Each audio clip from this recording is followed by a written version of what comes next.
Okay, I have rewritten, as I discussed on a previous stream, I've been lately doing a whole bunch of stuff about identifier lookup simplification. And today I simplified the way overloads are looked up. And it mostly works, except a couple of tests fail. And I'm not sure why. I'm not sure if it's an easy problem or a hard problem. Now, one of the reasons I don't know if it's an easy problem or a hard problem is because it's always just hard to tell what the syntax tree is and what's going on. At some point, we'll do a weekend project that involves visualizing that stuff better. But right now we don't have that. So I started adding a little bit of command line debugging, and it's still hard to tell what the fuck's going on. But part of what's weird here is I'm printing out information about what scope things are happening in, and here we don't seem to have any markings on these scopes that like fucking tell me what they are. I think I know what they are, and I don't know why the markings aren't there. So I want to maybe fix that while the chai simmers. Here's this debugging spew. I guess I'm going to keep this, but check it out or comment it out until we have better visualization. But yeah, so yeah, if I had spent today building primitive visualization, it probably would have been nicer. Anywho, so we're trying to see this, and this doesn't seem to be set, and I'm not sure why.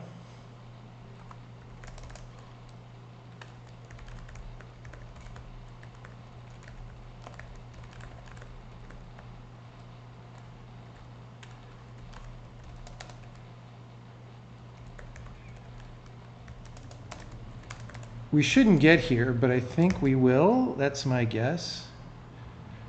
So I'm not even trying to fix the problem yet. I'm just trying to print things out. Still nothing special. What the hell, guys?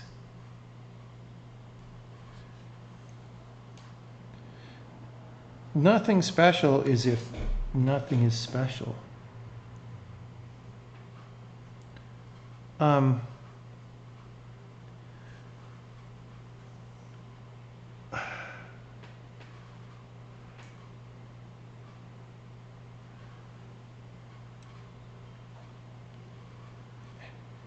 Oh, okay, wait. If we got there, that means target scope doesn't belong to struct, right?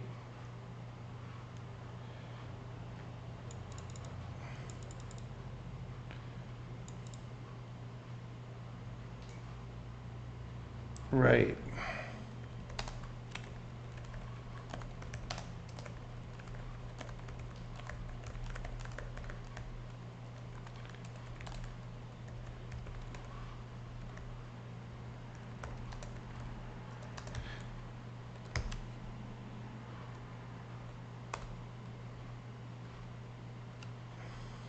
Still nothing special. Let's just fucking see what's going on there. I also have to open a window because it's too warm. Actually, let me check the thermostat. But first, we'll set our breakpoint. The breakpoint is syntyper.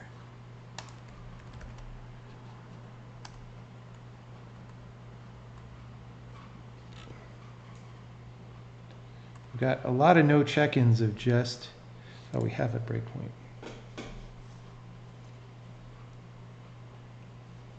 Okay. So, target scope, parent,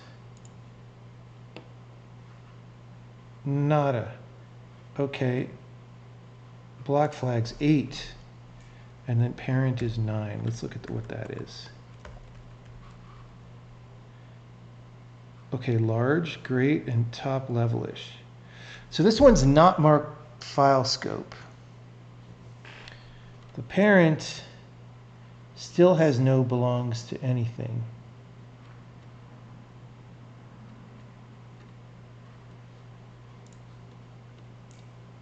This one has no statements. Okay. I don't exactly. Oh, we have a. This is probably the module import scope. Oh, maybe we don't mark that.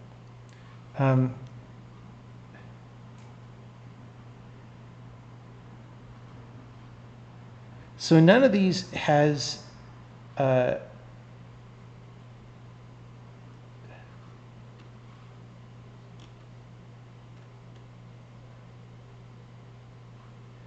well, none of them has belongs to struct.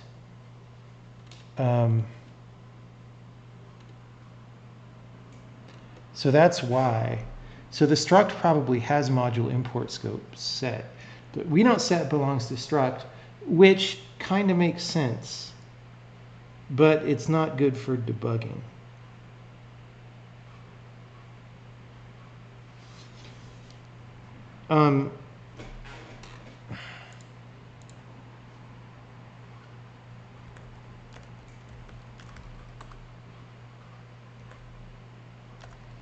Application scopes. I still haven't fixed the temperature. All right, so interp import, is that what it's called? 28 of them. Okay, so we could scan this.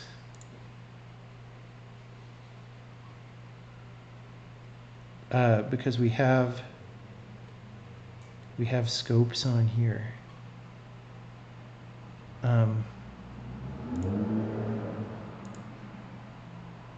Yes.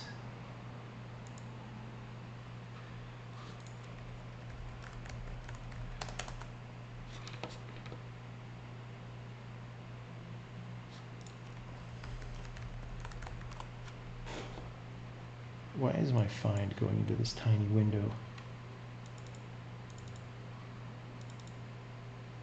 Okay, yeah, so that's a separate scope. I'm just going to help with debugging because we're going to want to visualize this all later. So module import scope.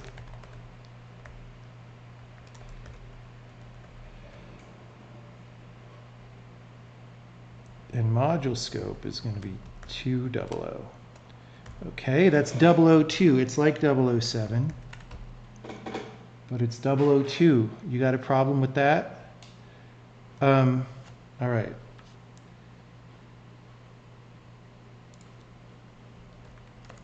Well, actually, whoops.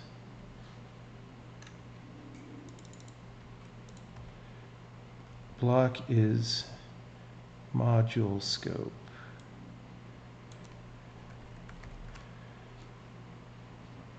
Module import scope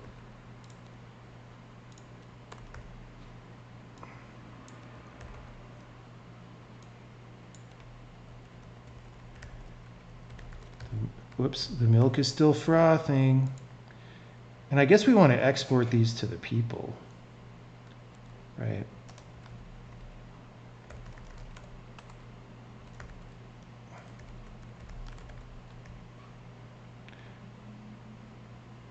Oh gosh, we don't even export those. Let's not do it now then. We're going to want to do it later.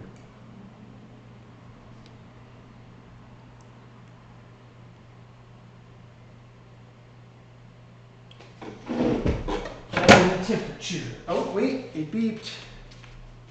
Round 2. Adding chai juice. 1, 2, and a dab. We're not going to do 3 this time. We're going to see if it affects the milk.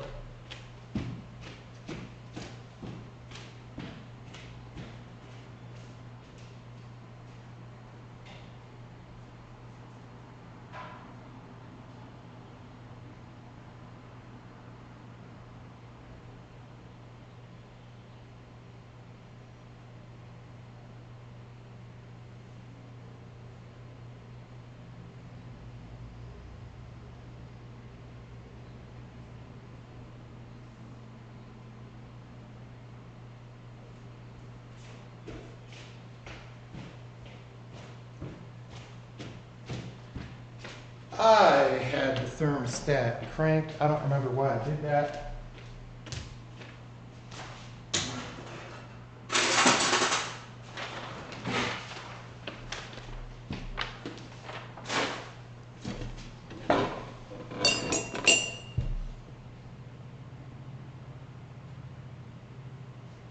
Okay, so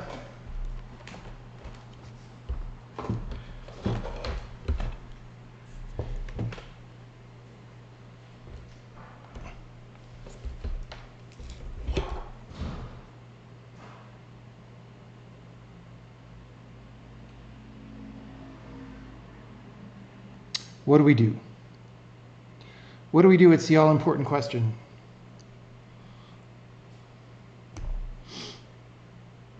This is going to help me for now. I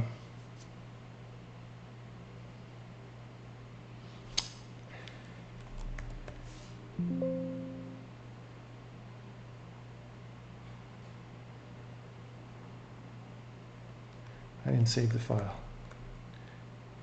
No, I did. I just didn't spell the file. Okay. Now we can check this flag. All right, and that'll get us a little further, and then we can print out the better names. Okay.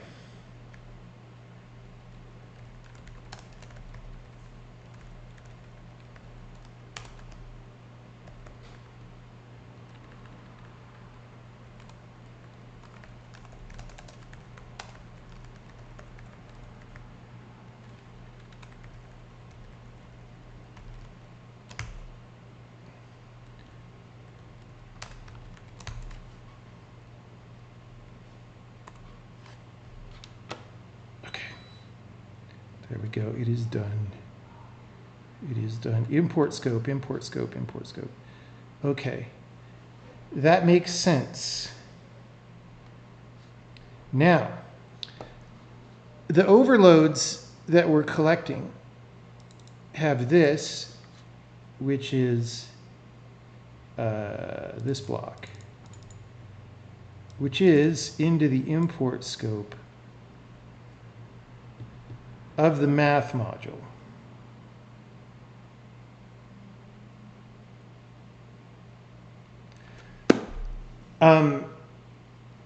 That makes sense. Well, actually, let's see. Yeah, it's the import scope for GetRect is importing the math module. Now,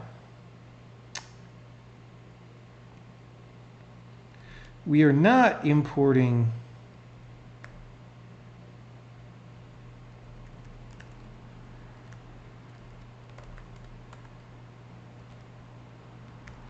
see here we import basic and we import math, both. And basic has some overloads of min and math has some overloads of min. And here we see the math, here we see the basic, but you see that like none of these are going into that same scope, which is where we are looking. So some of them go in the application scope because the application itself is loading math and basic. Okay.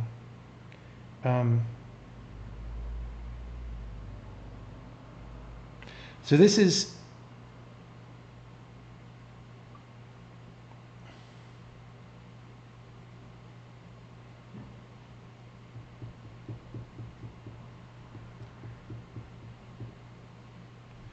we actually, there's even more information we could put here, like who did the import.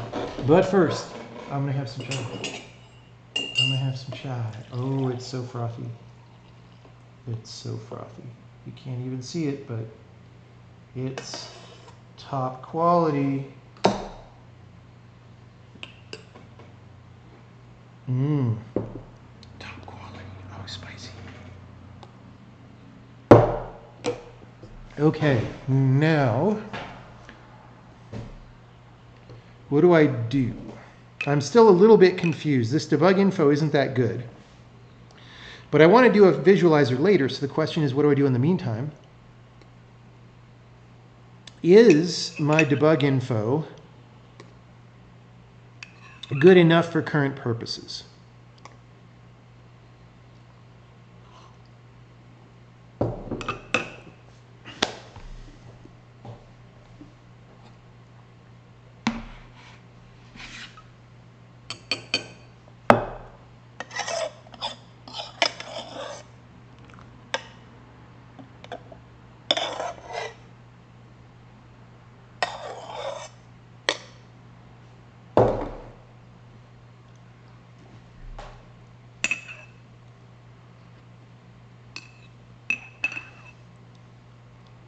Mmm. Mmm. Mmm. Yum, yum. Okay. So,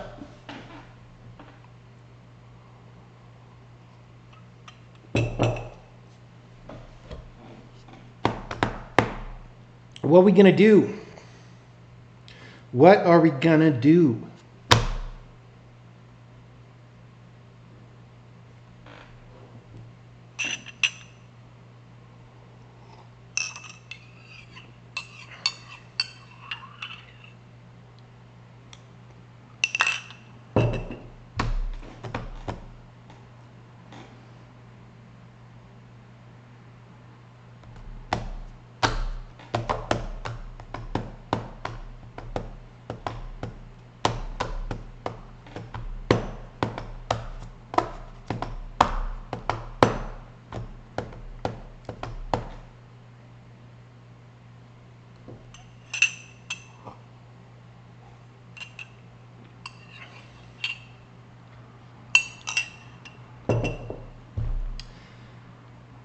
I feel like I should just try to solve the bug from here with the information that I have. It's a little bit confusing again because there's so many frickin' imports.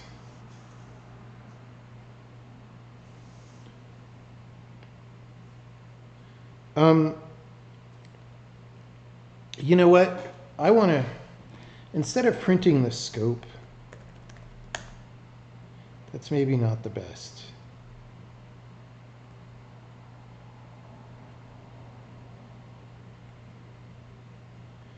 So we have an importer. Is this always? Yeah, we always have that. Okay. So we're going to print that out and actually.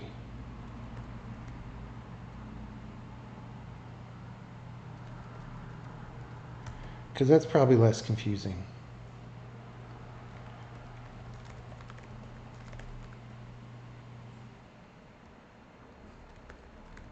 Importer load, importer load. Okay, cool. Scope load, I missed one.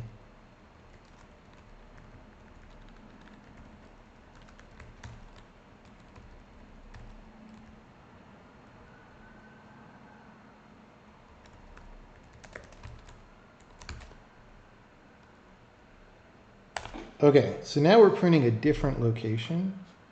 Oh man, the lines get longer and longer. Okay, imported at. Let's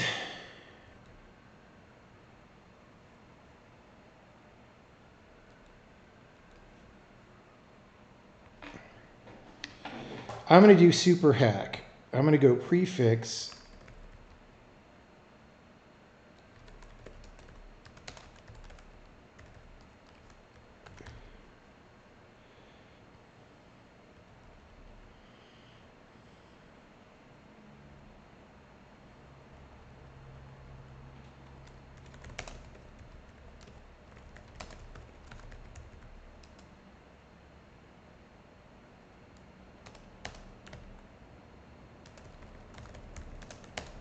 Super hack,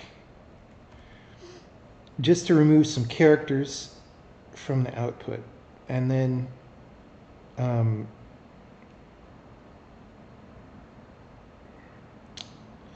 Similarly with the other file name, where is that?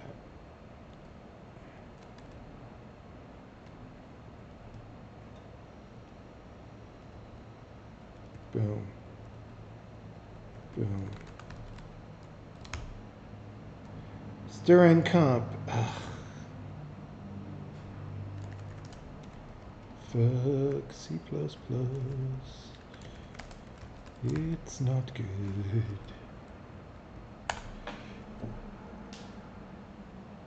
Okay, now it's a little less noisy.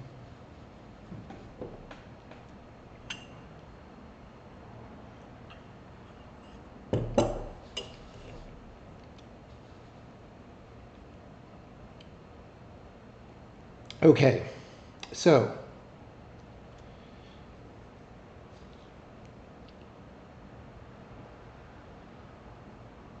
these parents don't necessarily help, so it's too much noise now, but we'll see. We'll see if I can just ignore that in my brain. So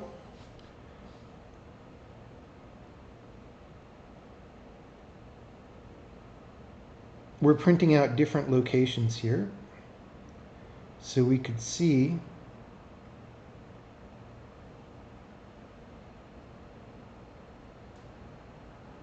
I don't know what's going on there. The line 643.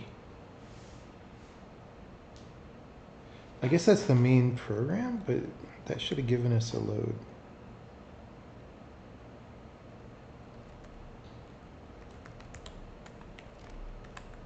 Yeah, 643, 645. So that's what these no loads are. And then example 66 and 85. That's not.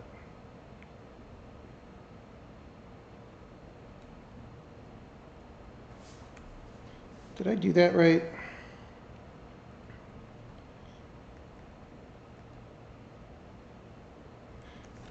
Nope, I didn't.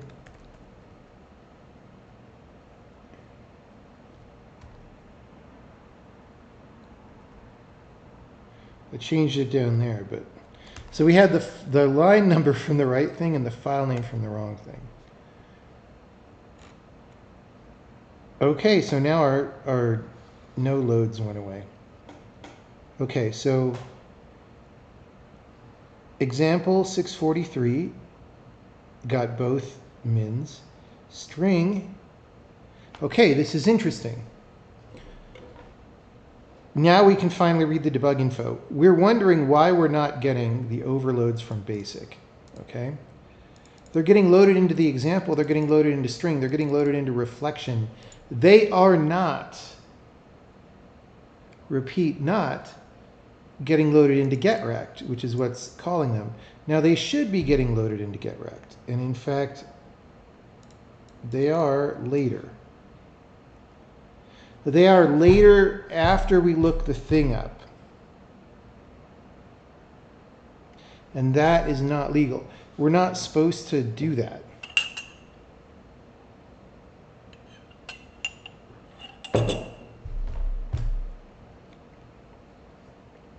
So like, why are we executing this import early? But this is good because this is exactly the kind of thing that we're making more robust through the compiler. All right, now I did just replace this code from other code. And the idea, there were two very similar pathways, and I'm unifying them into one.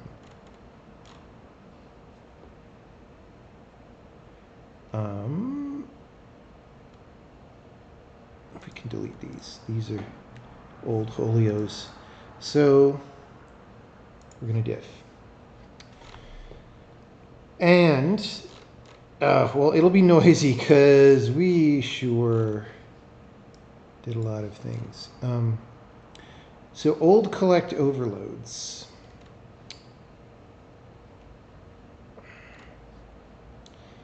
Checked if waiting on inserters. I think that's a lot the same as in scope now, right? This is the other thing that's very similar.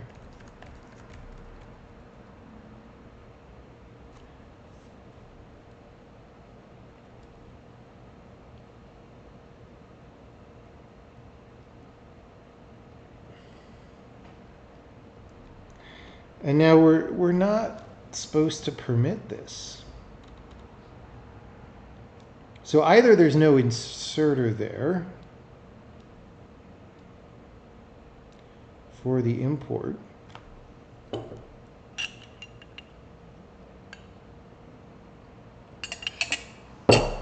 or something.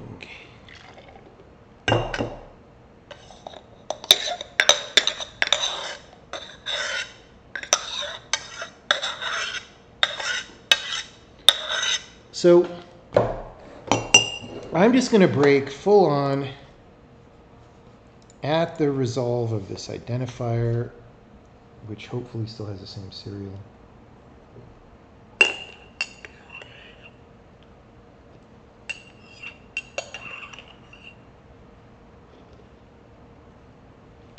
Well, we didn't get it, but we can re-find it again. Call procedure expression S. There we go. That is the same one. So it's probably just commented out. Resolve one ident.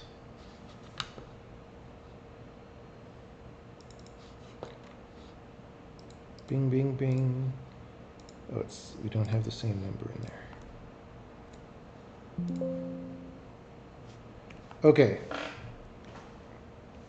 So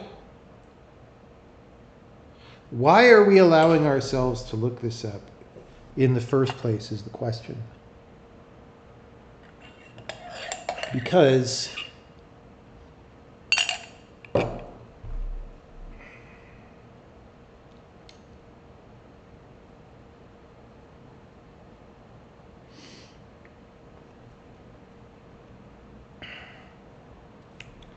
we should do this setup, yes, and now we call this, and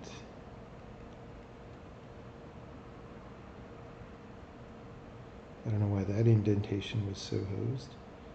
Okay, this scope is not waiting on inserters.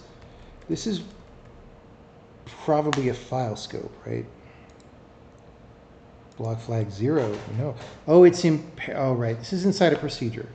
This is all fine, this is all fine. We're not going to find it.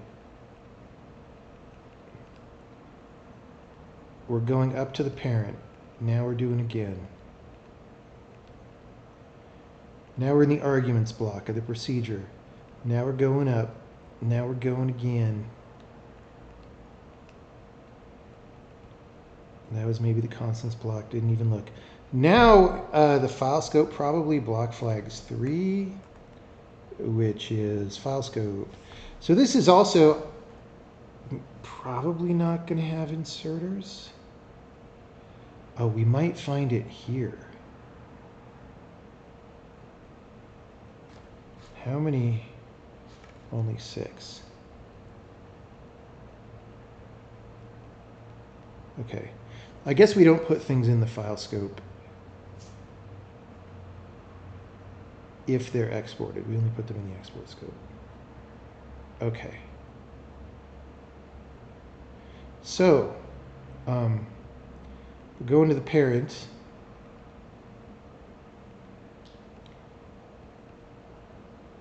Okay, this is the import, or, oh, wait.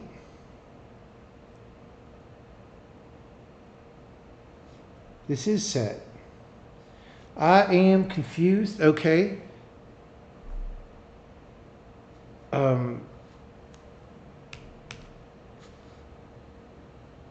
Now there are, it says no uncompleted loads.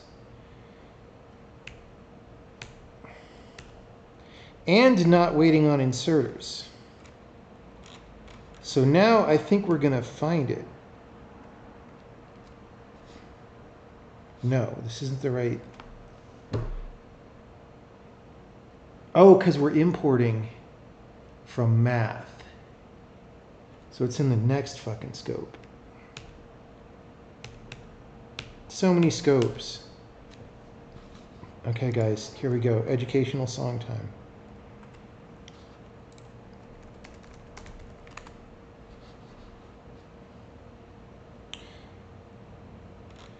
Maybe it's not called scopes. What's it called?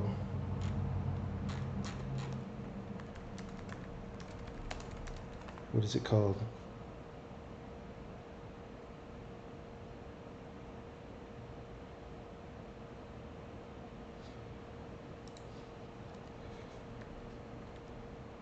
I think it's called scopes.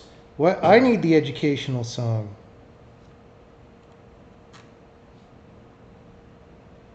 I need. It's not go.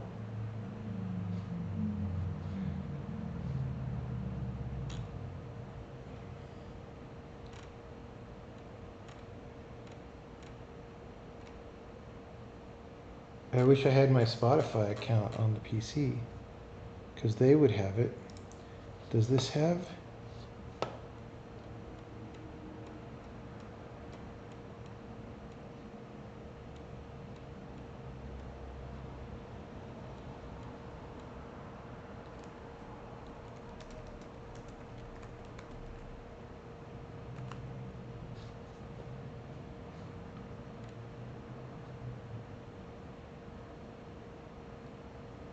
Nobody has.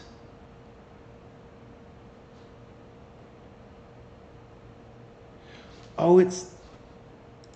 Wait, it's a fucking Bauhaus song. That's why I'm wrong. Oh my god. I mean, it's basically the same band, but here we go, remastered. Here we go. This is education.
I mean, I didn't say it was a good song. I never claimed it was a good song. I just said it was a song about scopes, all right? Get with the program. Get with the program.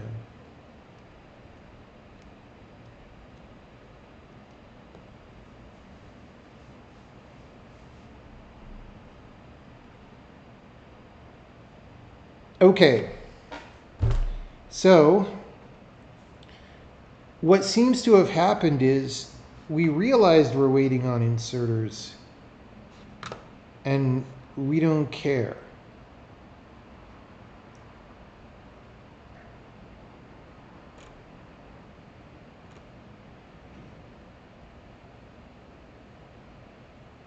We simply do not care.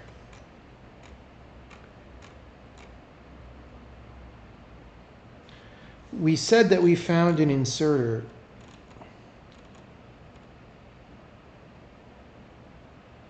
And we just ignore. I think I deleted the other day the whole thing about found inserter.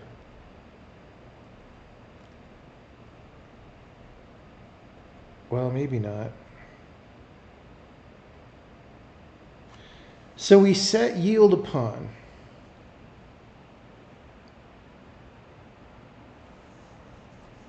let's just see. Let's just see what happens. We find it.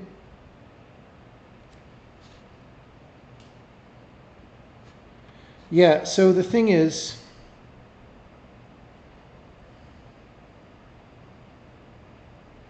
we return it right here. So we're not giving a shit about the inserters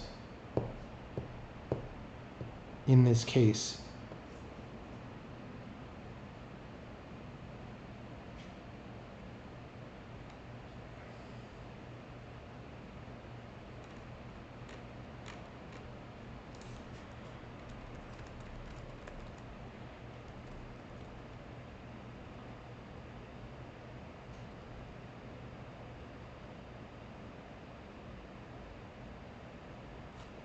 Yeah, this got jumbled around a bunch. I'm kind of scared because my problem is if I go here,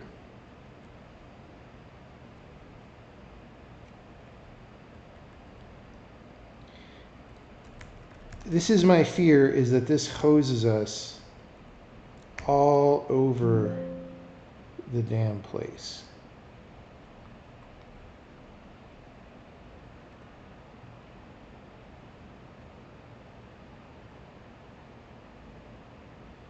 Like, are we even infinite looping now? Probably.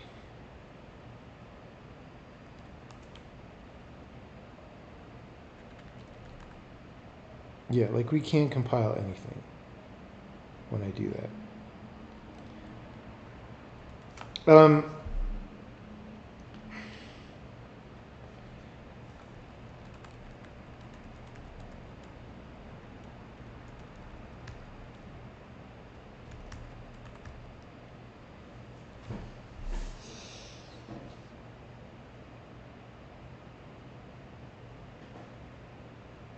So I don't want to copy pasta more of this function out. Actually, the found inserter is in one place, so I don't need to check it.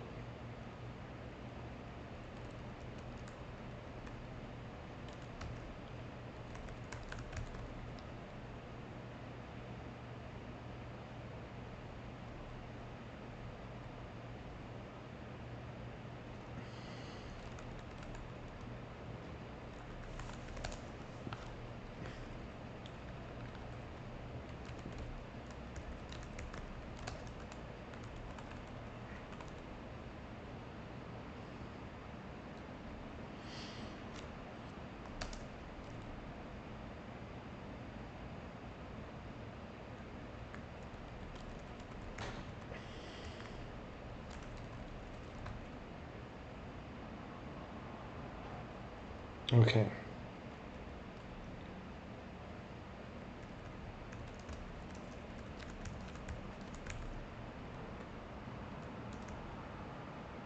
So we're going to set this to false, or how many people call this?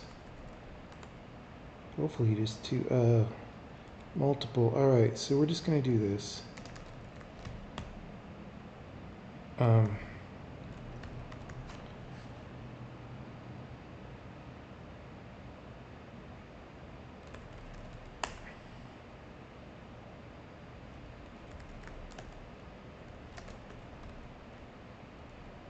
This still may not fix the problemo, because the scope with the inserter is going to be the first scope, and that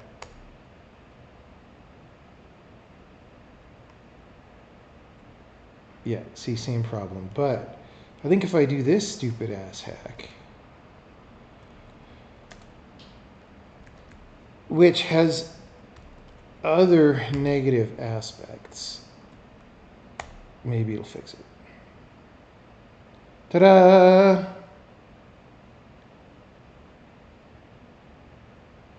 Okay, question.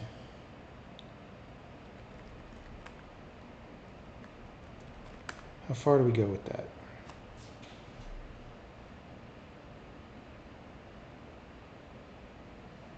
Try Jubilane on Steam.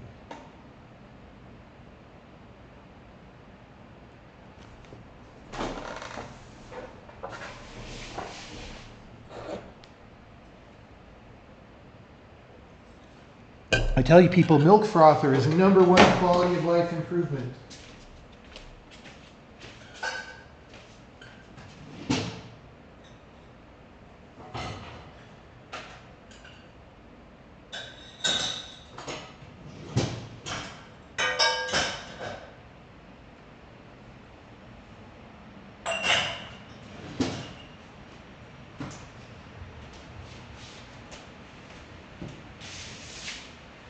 Okay, later if we're good, we will also have ice cream. Look at this.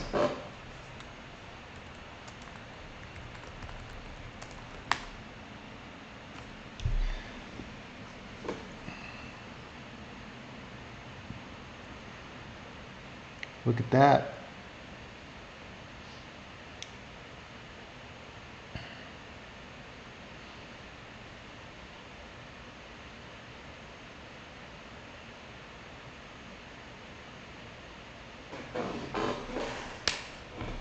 Now I think I can get rid of this. And it'll all still work.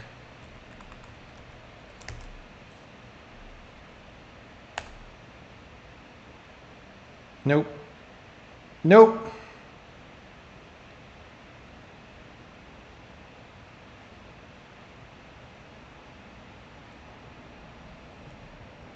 Interesting.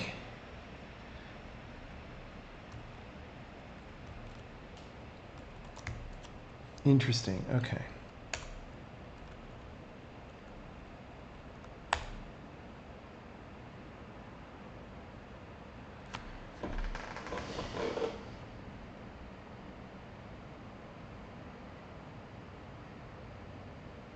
Yeah, so the fact that I had to put that in is still kind of a hack that we would like to get rid of eventually. The problem is I can't do everything at once.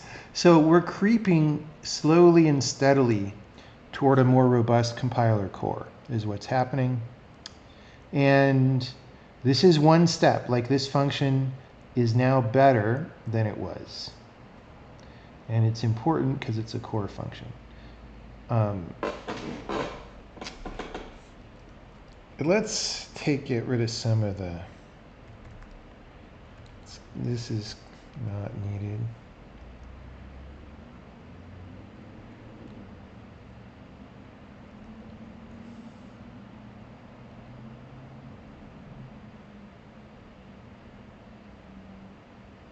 Oh, we could put this back. This was an optimization.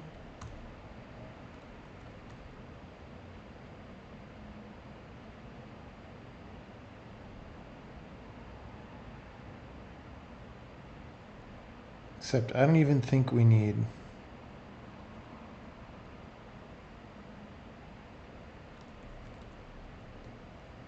I think it's this. I'm not sure about that overload list.count. So I want to do a stream sometime, maybe after my next trip to Florida when I get my stuff back here. I want to do a stream where every time we run tests, I have to work out during the tests. It'll make up for all the ice cream. This doesn't seem like it's working very well. I'm not sure why. Again, baby steps. Baby steps. We want to take the W for the simplifications we've done before we go figuring out what's going on with any of these other things. The fact that this takes so long in debug build is a little bit... Dude. Literally what is happening now?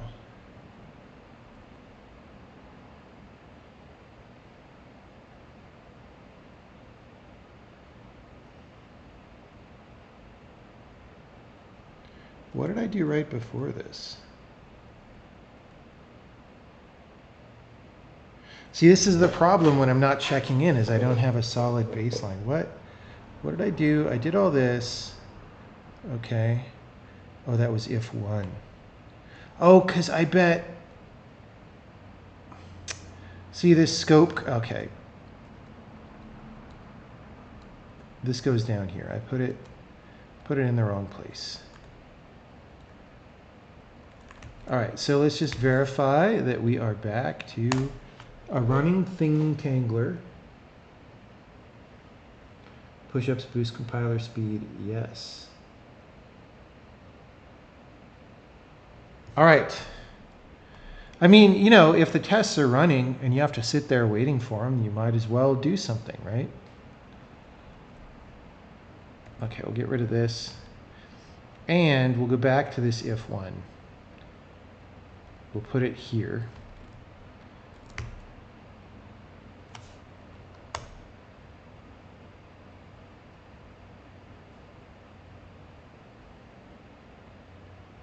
Still works. Okay.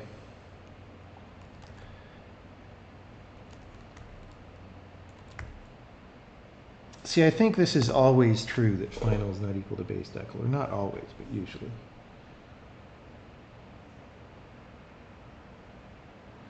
How do you interact with DirectX, Shader Compiler, other C++ libs? You call them. Dude, any systems programming language can call libraries. It's like not a mystery.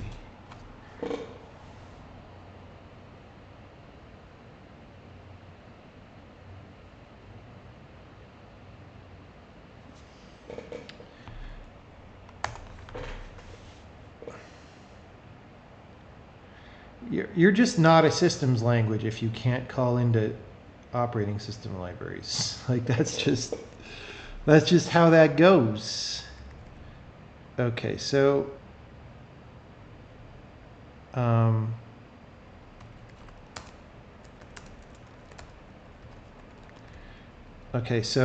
however, some debug code we might turn back on sometime will be deprecated when we have a visualizer. We might just start the visualizer tonight as the last hour when I'm feeling tired and I want to we should run all the tests.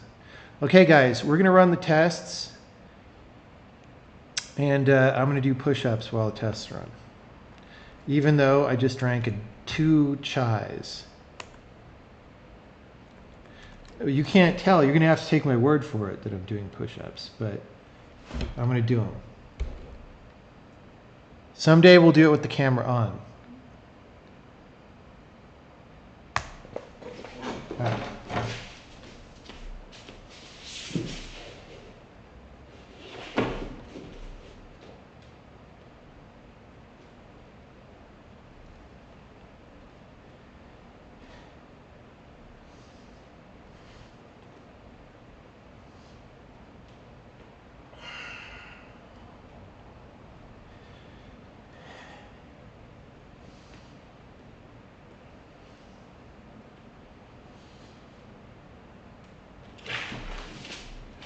Okay, I did 1 set of 20.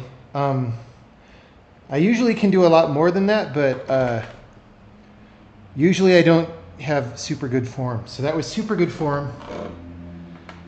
That was 20. Tests aren't done. Let me go do another 10.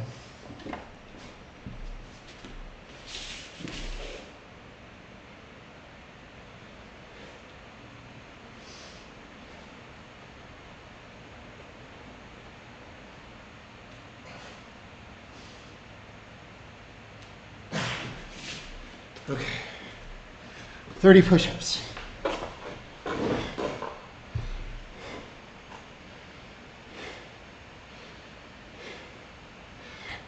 Okay. I deserve a sody pop for those push-ups.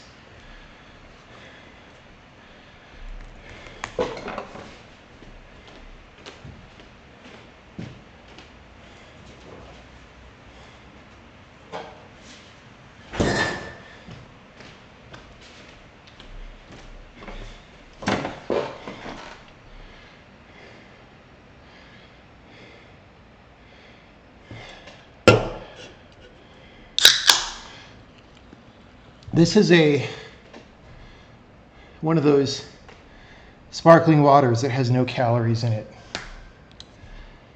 So we could still have ice cream later.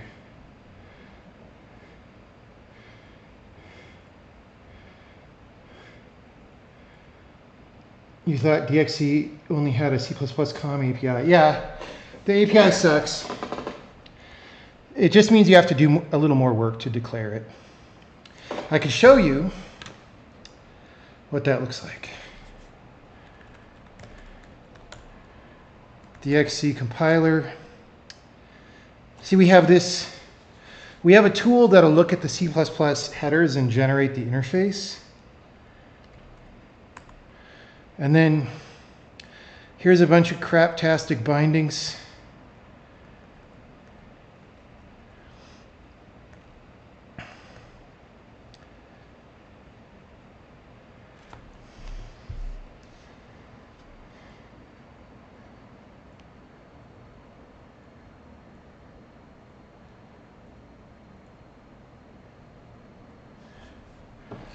I'm going to make a note, actually.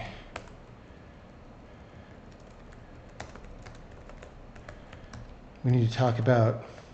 See, run directives are kind of expensive. So it's probably better, instead of outputting one per data structure,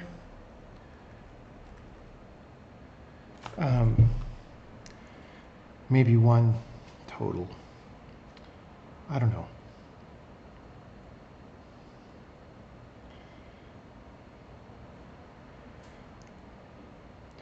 Also, these could be shorter.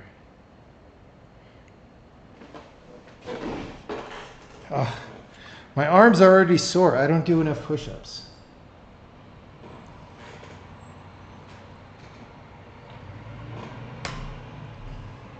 So it replicates the vtable layout. Yes. Yes.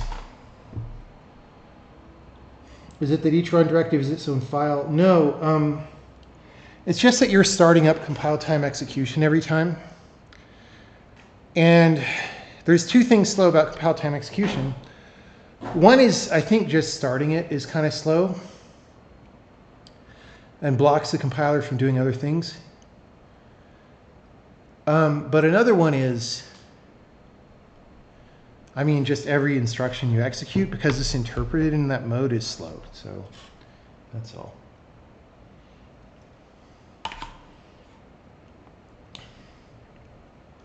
Is there an advantage to having them split? I mean, it's probably just how the code is factored, right? It's like, let's output text for this struct, and then let's output assertions for that struct, right? Buffering the assertions just takes a little bit more effort, right? It's not hard. Okay, so first we want to take the W for this, which means we have to finish the no check-ins. Okay, so these are the same one, but first let's do this. This can complete early. It's apparently old.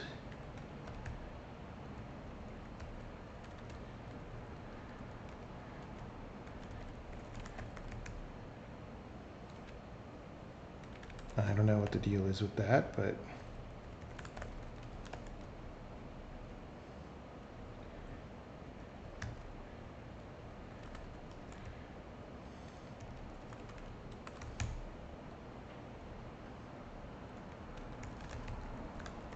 make sure nobody else, nope.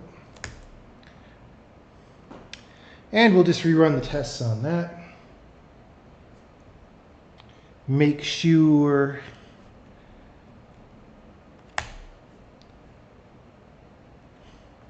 while we're doing that, we can do our other one, which is a comment. It would be better to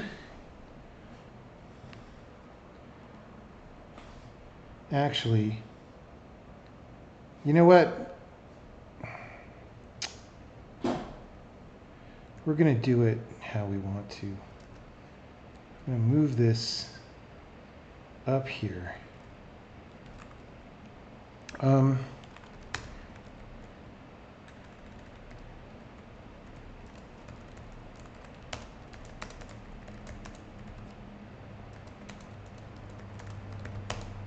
because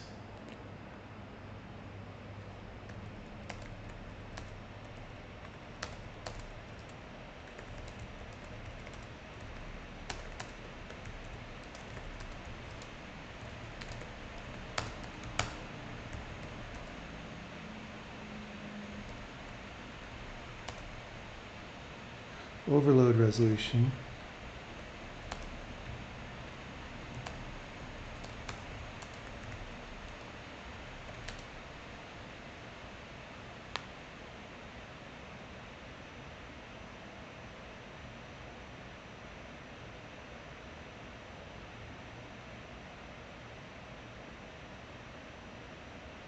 actually, we're going to try this a different way.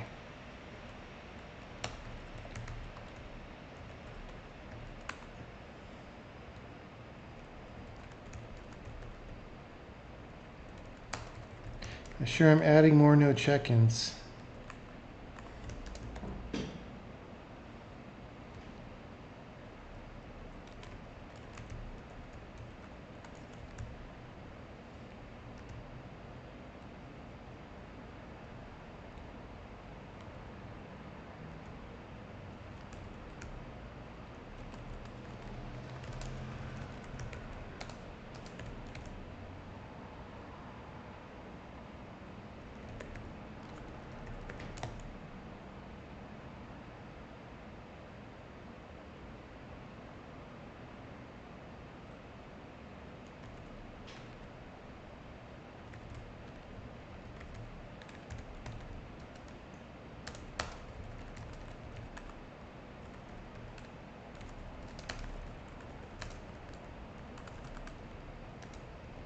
Oops.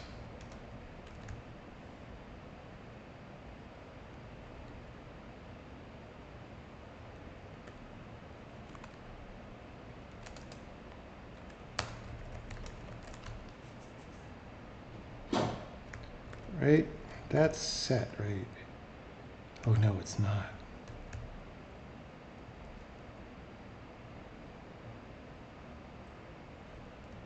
Let's put that on the to-do for tonight.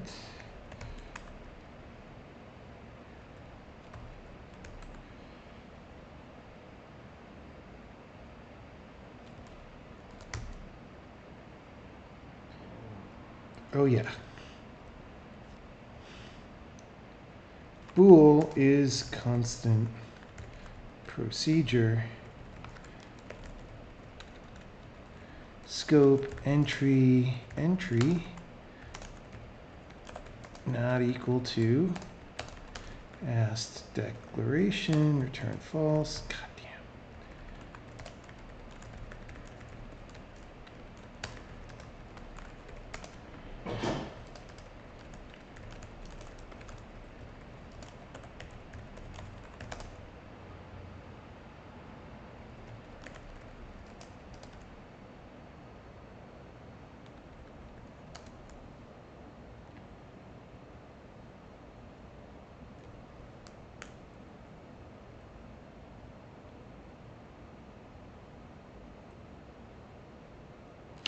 See, this isn't even.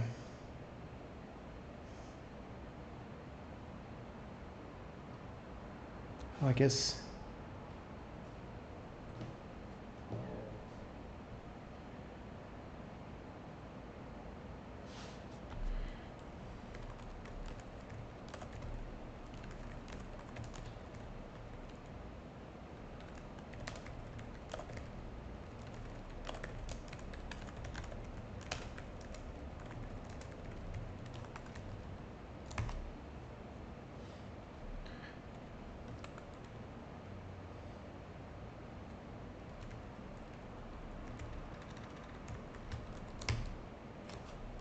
Okay.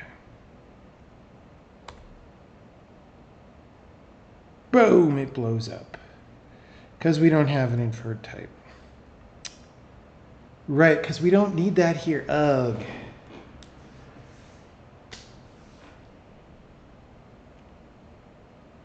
Yeah, we don't know. Okay, I'm just going to put that in my explanation. It was worth a try. We just deleted as much code as some people write in a week if they work at Facebook.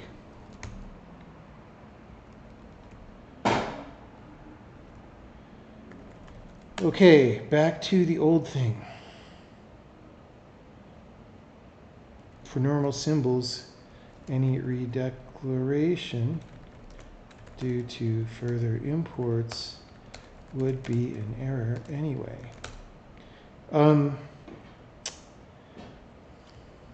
We can't check for such a yield at. Did I get rid of on any? Yeah, this. Gotta put that back. Can't check for such a yield at initial lookup time as the declaration we find might be bound to an identifier and its type may not be inferred yet. So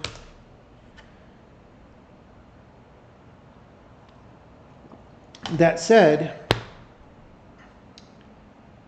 I mean, maybe we should fucking wait on that. Maybe we should block on the type being inferred, but we currently don't.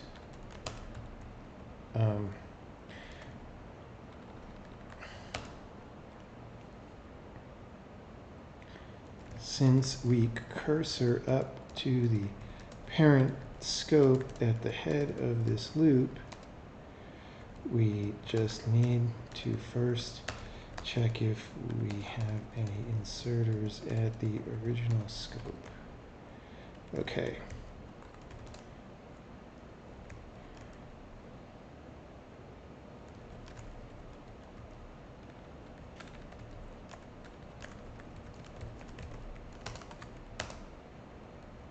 Okay. If we're waiting on inserters,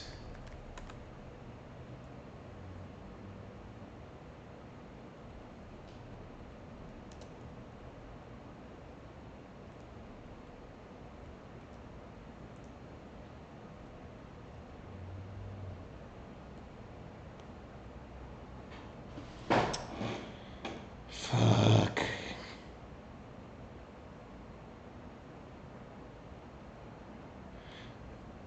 I think we're actually going to remove inserters for imperative scope anyway.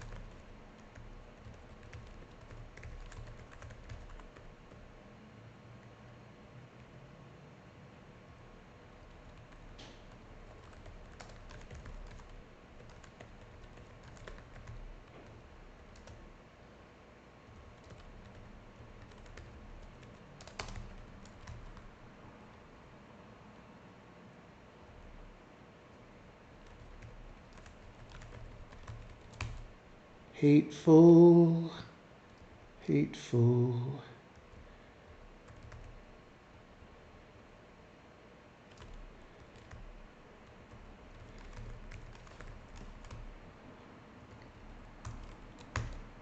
Hateful, hateful Crockett, king of the wild frontier.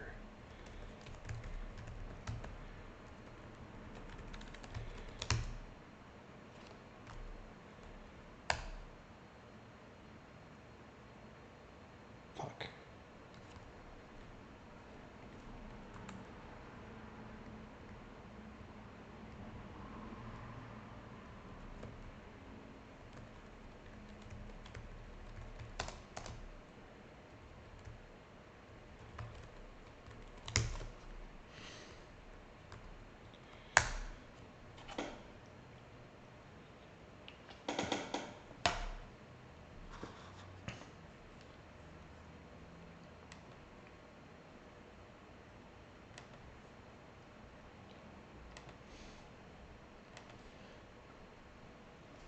Okay.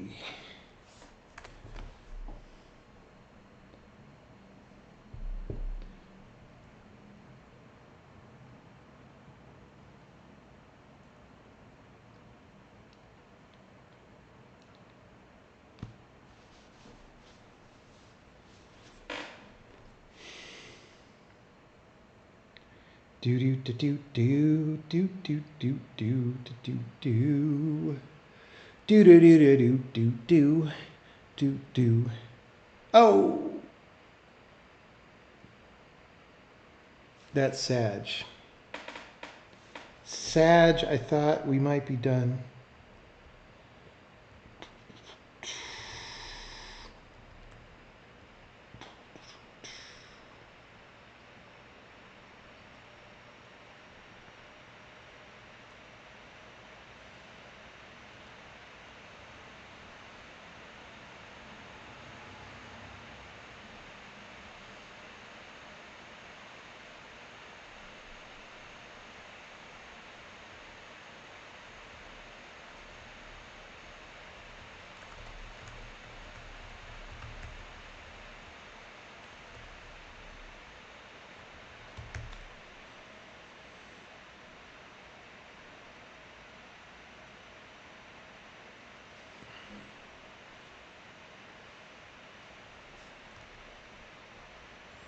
Okay.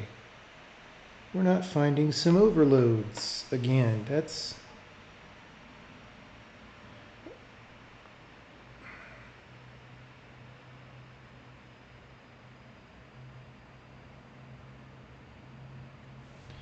very weird.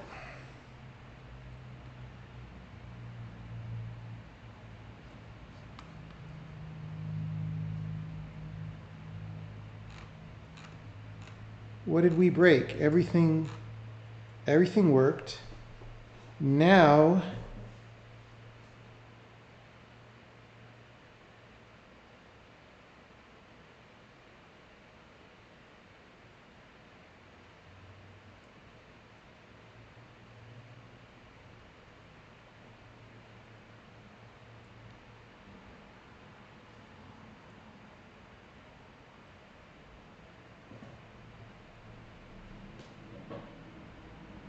okay, we're just not finding. It's the same problem, but different. Let's just fucking put this here.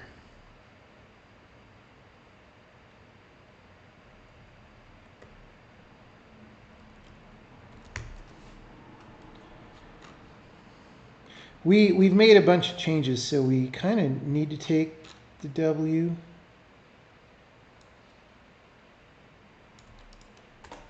As a safety precaution. Bro! Now I'm fucking upset. Because we were done. We had it. We had it, and then I broke something. And this could... It is possible that this could take a while. Let's just... let's redo this where we put this down at the bottom. Because I feel like this is...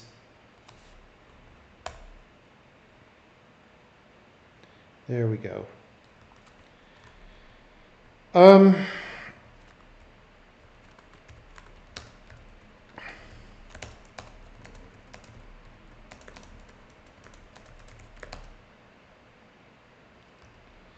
That means we don't need this, actually.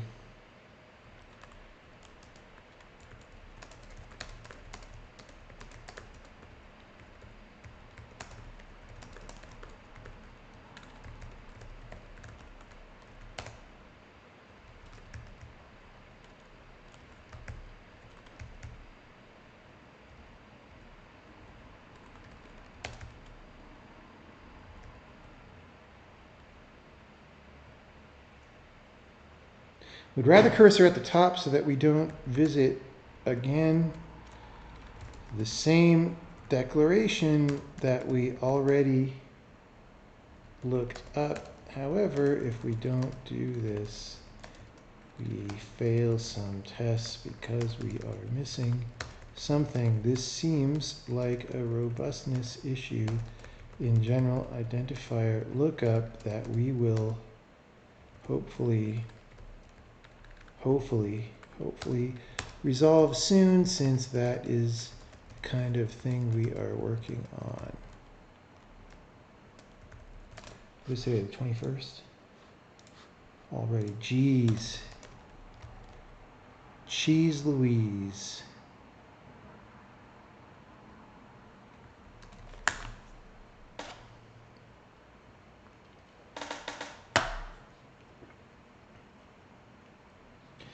Could not find a single laptop with buttons on the trackpad. Wow. Last I checked, Lenovo laptops in some models still did. However, the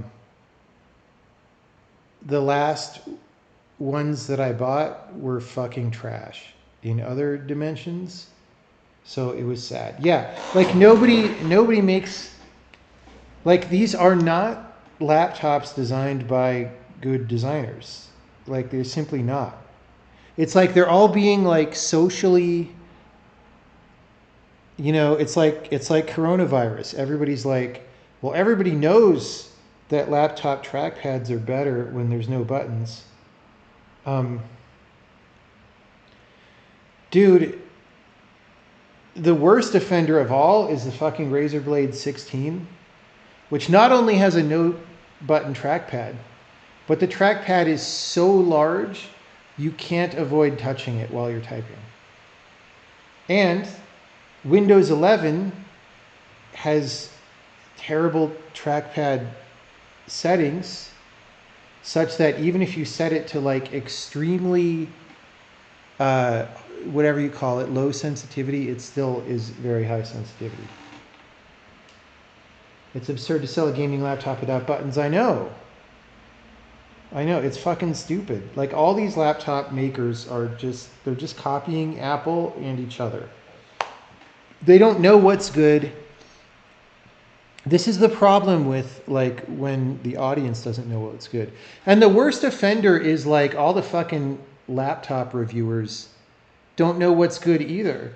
Like, you watch the Dave 2D video about the laptop or whatever, and he talks about how thin the fucking bezels are, as if that's in the top 50 things that makes a laptop good or not, right? Who uses touchpad buttons? Competent laptop users.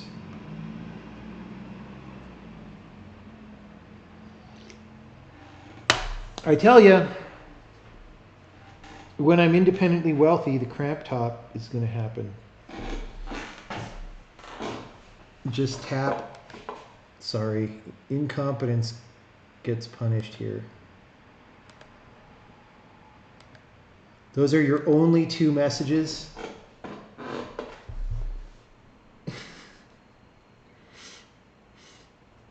I almost accidentally clicked ban.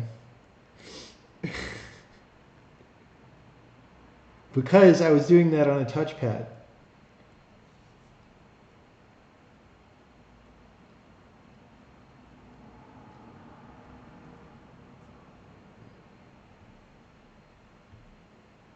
Framework laptops are nice.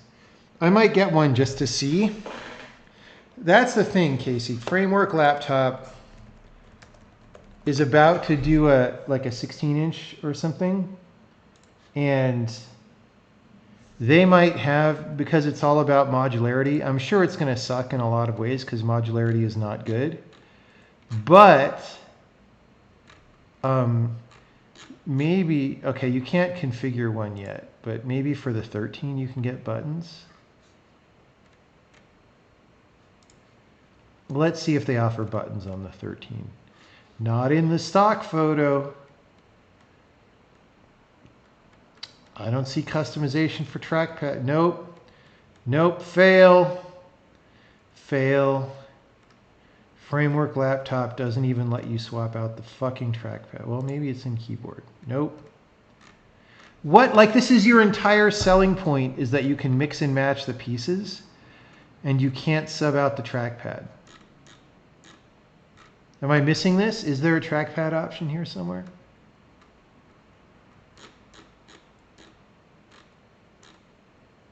Like, by the way, this level of, you used to get more customization than this just on a Dell.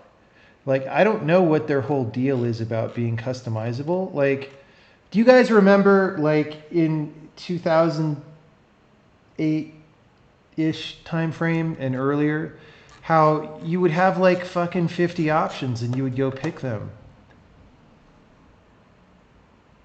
You could pick laptop skins and everything. Hopefully, maybe because the 16 is bigger, they'll have more space to offer swaps. But like, this is like just like any shitty.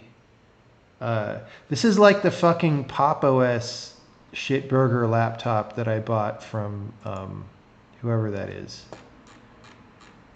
The Linux laptop people that also sucked. I hope the 16-inch is better. System 76. Yeah, what a piece of dog shit that was.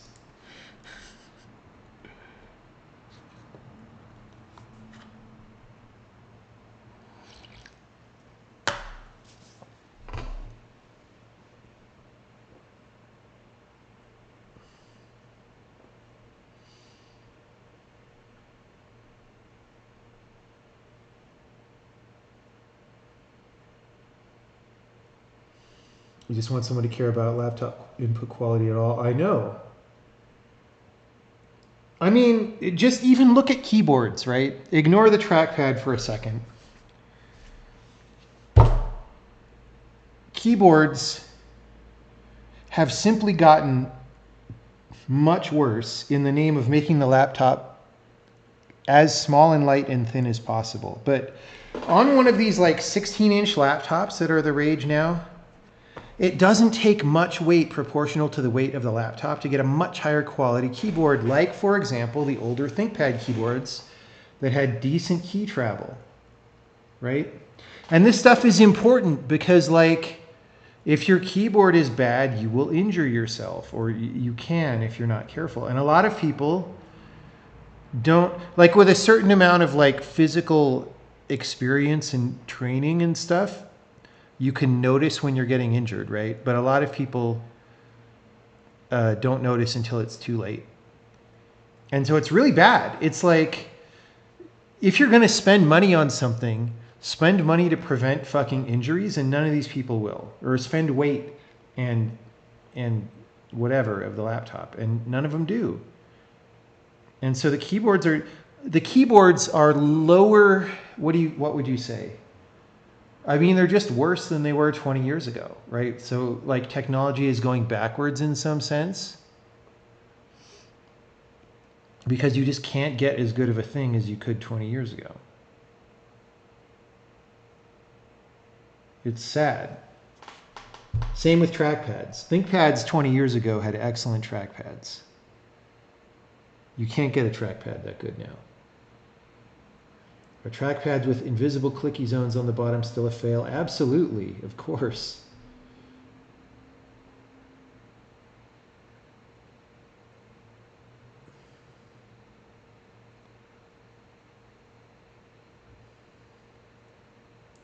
Is it worth getting one of those split ergo keyboards? I don't think so. I mean, maybe one of the ones that's basically QWERTY.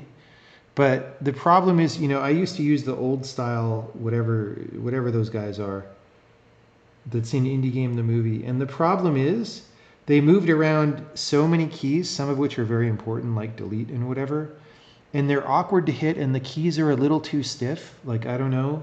And so by the time you train yourself for that keyboard and then you go use a laptop, like, if you're 50-50 time on both things, they're so different from each other.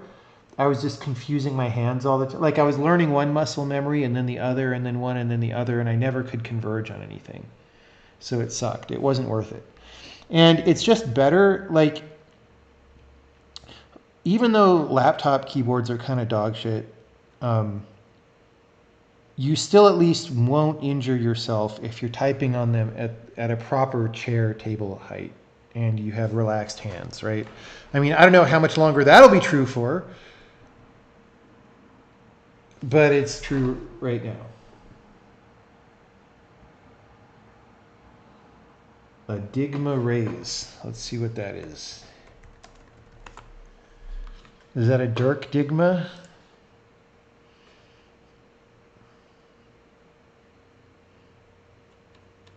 Yeah, having palm supports is okay. I don't think that's as important as some people claim, but what it does, I mean, I don't have my camera on right now, right? But if you, okay, so as you know from Kung Fu class, right? If you're gonna punch somebody, you want your fist to be straight. And a straight fist is like, it's the same pose that you want your hand in for typing, where, you know, it's hard to explain because I want to say like your knuckles are directly in line with your, whatever the bone is on your forearm or whatever, but it's actually not. It's like slightly up from that. But the point is you don't want your wrist kinked upward, right? And so one common fail with typing is that you have a substantial bend angle in your wrist, and that creates extra tension in there, and that's extra friction that can cause aggravation and get you to be injured, right? And this is what's stupid about a lot of keyboards. They still sell keyboards. I don't know why they do this, but like you buy a keyboard at Best Buy or whatever, and it's got a little stand in the back that like tilts it toward you. But this also has the effect of raising up the keyboard, and people aren't going to hold their hands elevated like that, right? They're just going to rest them. And so that's a very injury prone position. So if you have a keyboard with a stand in the back, don't put that stand up, okay? Unless, maybe put it up if you have giant wrist rests the size of the front of the keyboard. But just don't put the stands up. And then if you have some arrangement like this, I don't use a wrist rest here, but I have one. I'll show you what I have back in Florida that I'm probably going to pick up next week, right? It's I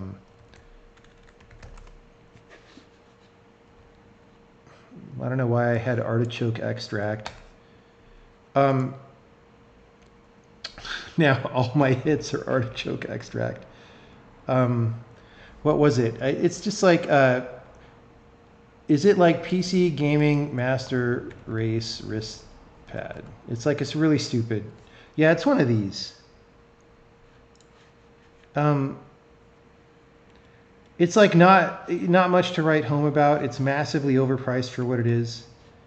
But it's fine. This actually looks like this looks like a better built model than mine. Mine is like peeling.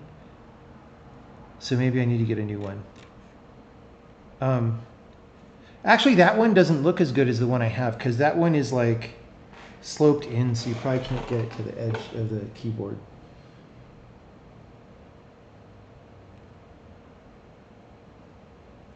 They get super gross after a few years. That they do.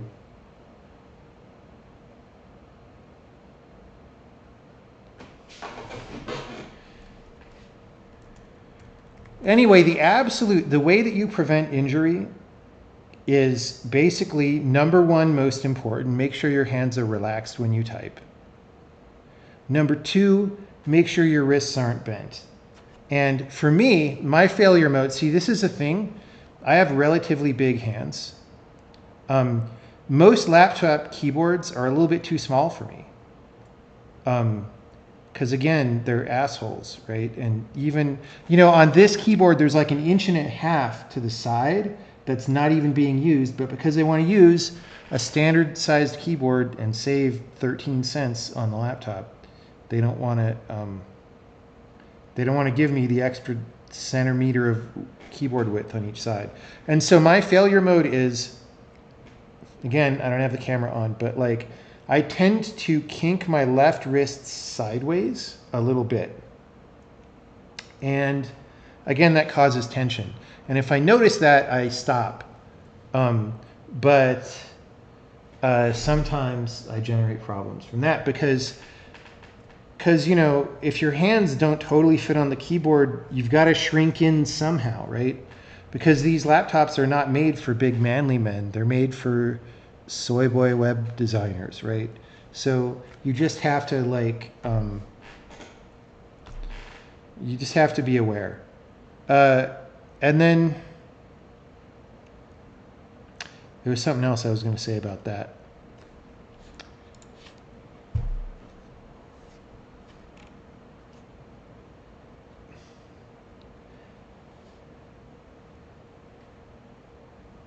Yeah, this one, it's like, why'd they have to fuck with the arrow keys? Like, seriously? Just keep them where they were. What, like, what? This idea that these keyboard designers have, that you can just move all the non-ASCII characters wherever the fuck you want. It's not a correct idea. And it makes these things unusable. Because you have to learn that, and then again, you switch to a different keyboard and you have to unlearn it, and it sucks. Like, just give me regular keyboard with better ergo. Oh, this is what I was going to say. Yes. So firstly, yes, keyboards are misaligned by default. But secondly, a lot of these laptops, let me just go to, I don't know, Lenovo Legion or something, right? Prime example. See this? So this is a big design trend in laptops of like, oh, we have to have the 10 key entry on the side, even though nobody fucking ever uses that. And then we've got to cram the whole thing in. And so the center, so the keys are closer than they should be. But then also the center is like off to the side of the laptop. But your habit is going to be to kind of be sitting in front of the middle of the laptop, right?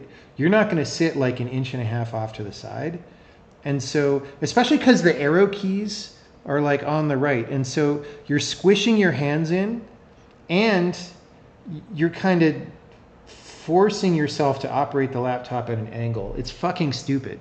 This is how you know these designers are terrible, right? You should never do this. Never. It's horrible. You're an accountant and you just use an external 10 key. Yeah, totally. I mean, what? Look at how thin the fucking 10 keys are anyway. Like, who wants to use that? It's stupid. It's so stupid. Ugh.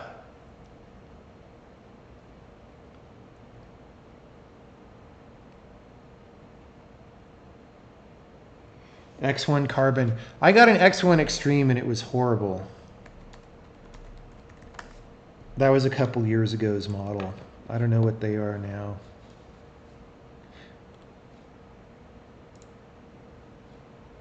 Oh, it has trackpad buttons, Casey. Like I said, the Lenovo's still have them. They're just dog shit in other ways. Yeah, at least, see, the thing is, they're copying the old ThinkPad design. They don't know why the old ThinkPad design was good, and in fact, they messed things up about it. And the keyboard is much shittier than old ThinkPad keyboards, but I mean, these days, you got to take what you can get. They still got the nipple. Maybe I should buy one of these. Is the screen glossy or anti-glare? How anti-glare is it? Is it good? 1200p kind of sucks ass though, but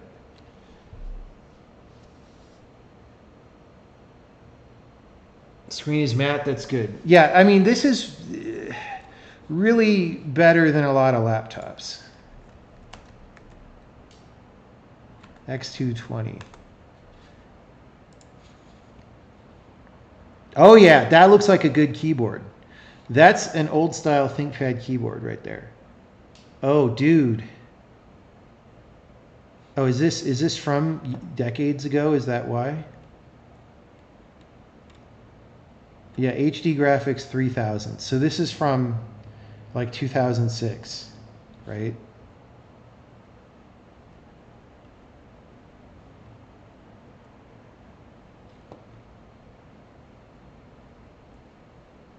Look at that, dude. I would love to use this laptop with modern parts.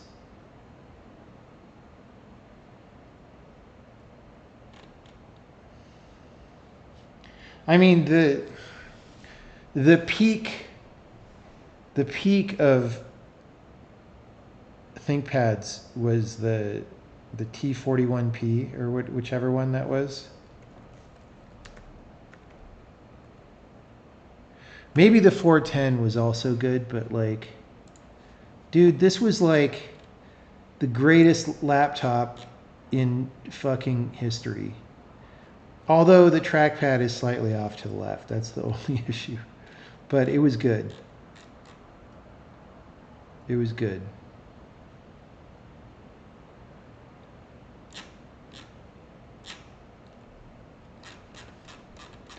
Maybe T42P. I think that was just differences in the internals mostly. Where's the pictures? We've got to show pictures to the people. T42, oh, it's not a P, but you know. Dude, these were so baller. I mean, this one's old and scuffed, but like, look at it. It has trackpad buttons on the top and bottom. That's how you know you're rolling.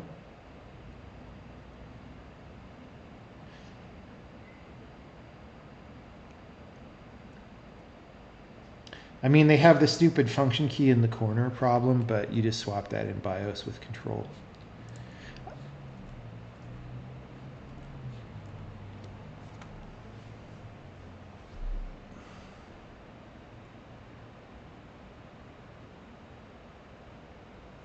Laptops are 16:9. No, the new cool laptops like the one I'm using right now are 16:10. Again.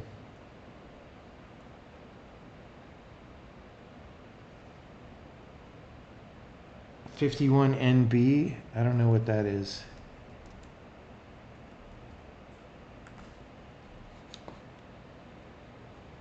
This is from ThinkPad X210 mod. Yeah, I mean, dude.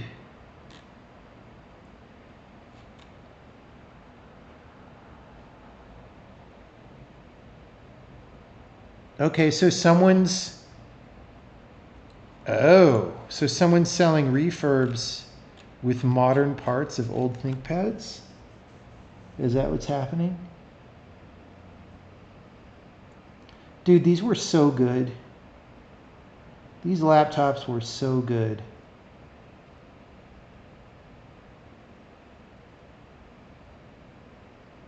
I miss them so much, dude. Fingerprint reader I could do without, but all right, well, that's gone.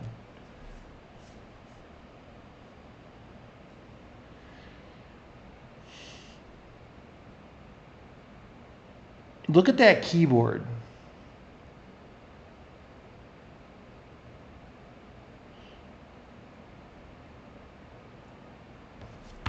All right. Enough reminiscing. We'll take the W.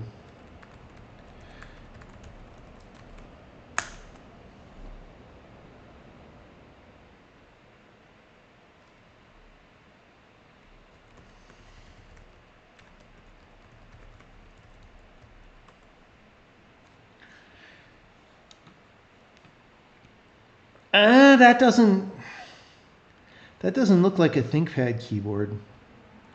That looks more like, I don't know what that looks like. That looks like an IBM keyboard almost.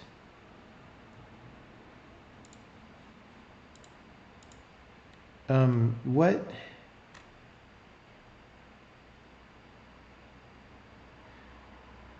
This is just a regular PC keyboard.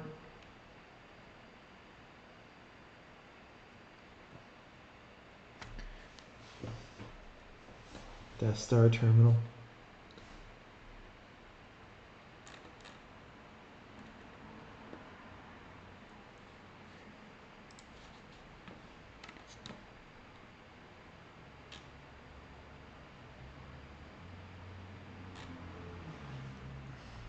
Yeah, it's so weird. These like funky keyboard companies keep showing up and then going out of business. It's a shame because we need more keyboard work. All right, so we could take the W on this, which I've been wanting to do.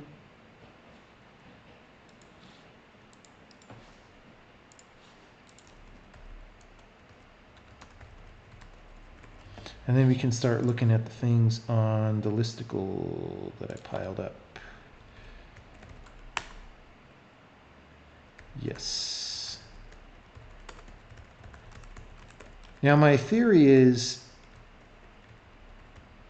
that we should always have an identifier. This idea of adding something without an identifier is very old, so I just want to delete this if clause. Oh, it's not true.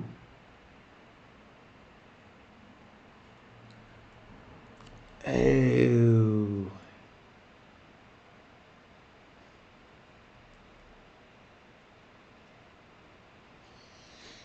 Right, well, let's just do this.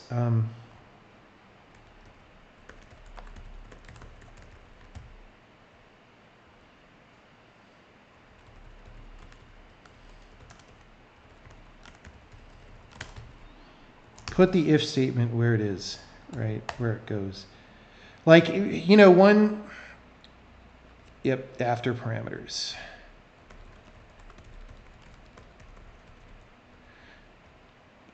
One tenet that I'm becoming a more nuanced practitioner of is that, you know, often complications that are the fault of a small subset of usage sites of some core routine end up putting options into that core routine, which at the time seems like the right trade-off, but then over time more of those build up and the core routine becomes complicated and annoying and harder to understand.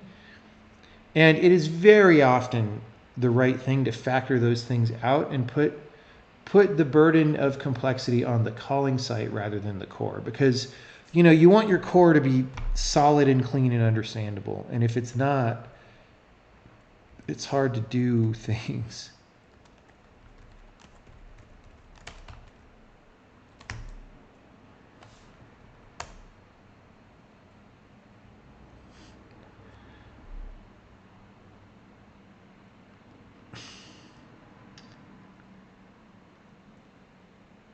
That's interesting.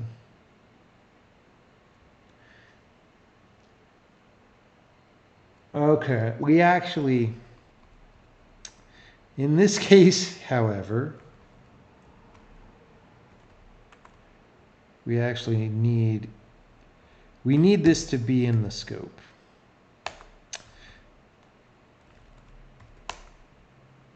I am remembering why. There are several cases when there's no identifier. So what you do in that case is you explain, because I was confused enough to think.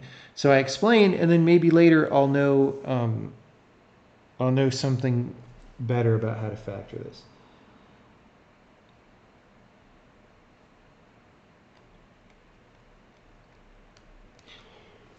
Okay, cases where we have no identifier have to do with procedures.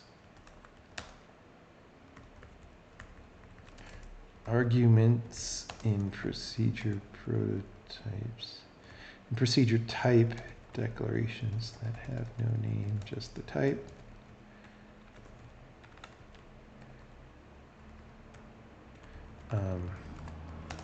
Return values commonly have no name declared, but we need them to be in the scope. Actually, maybe we can do something other than add to scope.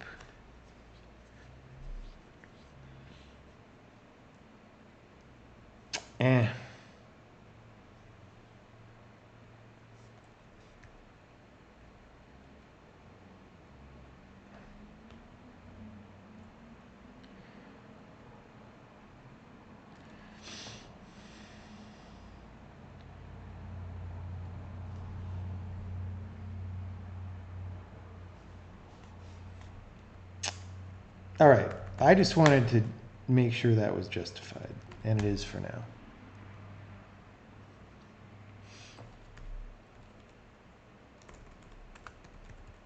I was looking at this, and we have 3 argument min.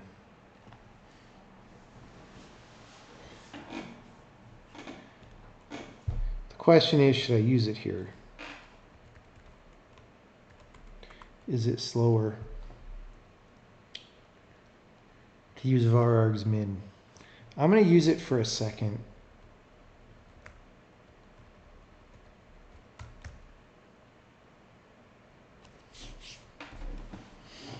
Optimizer probably gets that. Okay, now what I want to know is, why did we declare it this way? Is it a compiler issue? Why don't I just do this?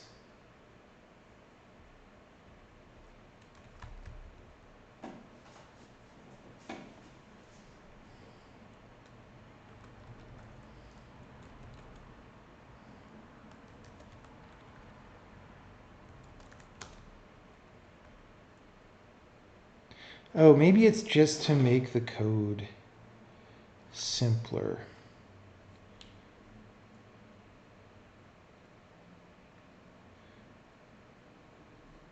Yeah, that's fine. We'll leave it. That's fine.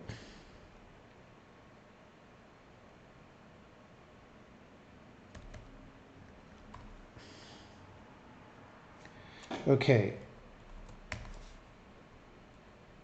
I'm just going to run tests again. We didn't really do anything, but we'll make sure.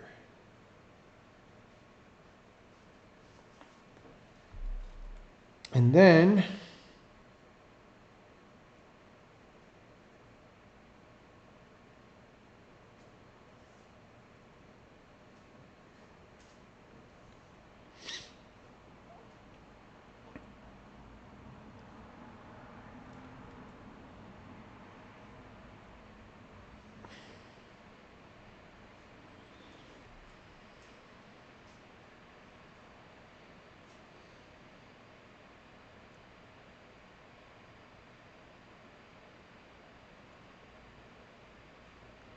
I mean, it looks like it's going well. Let's cue this up.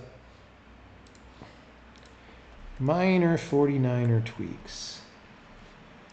Minor 49er tweaks. Boom. Done. Now,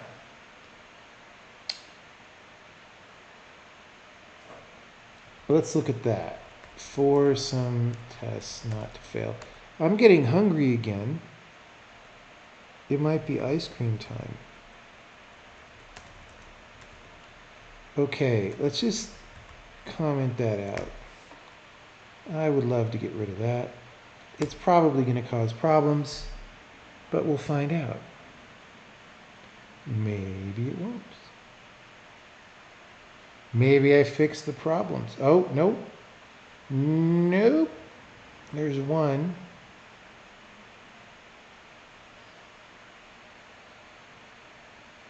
There's a couple.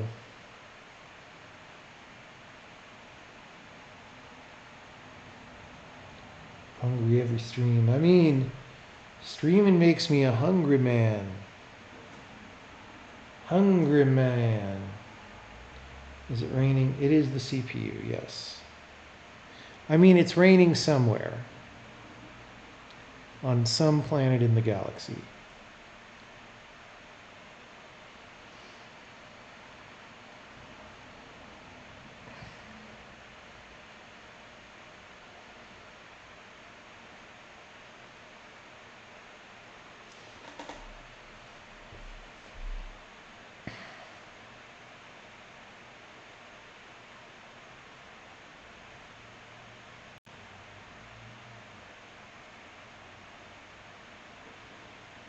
Yeah, it's claiming placeholder was never filled, which it probably was.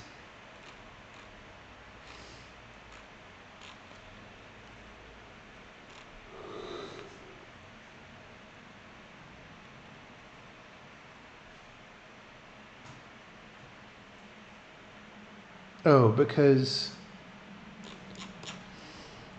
we're returning that.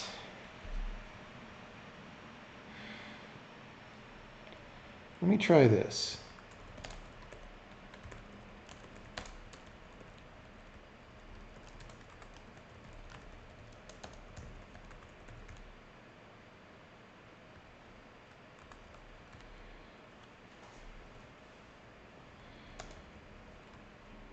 I mean, this is bullshit in multiple ways, actually.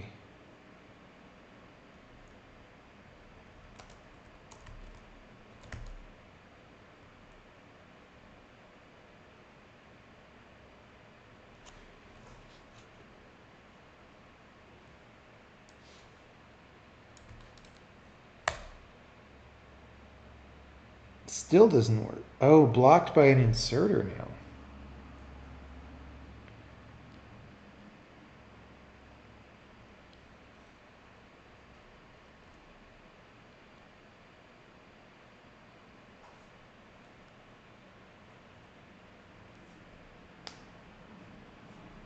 Let's just see if this goes off.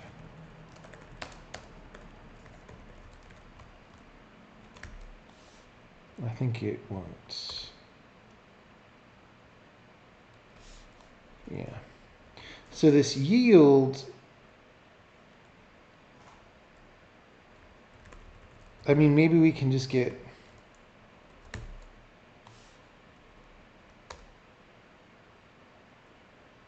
yeah. So,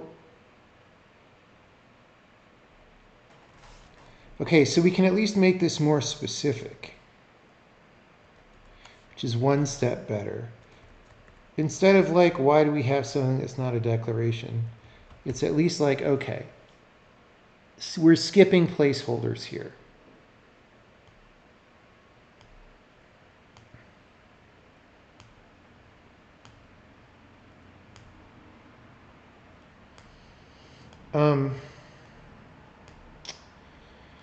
Now,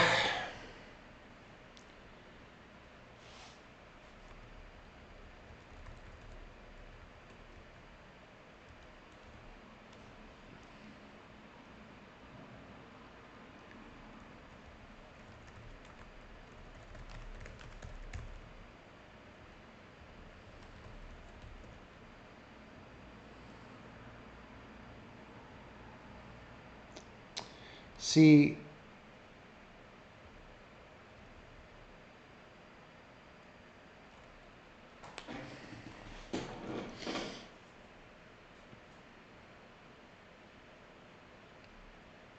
yeah,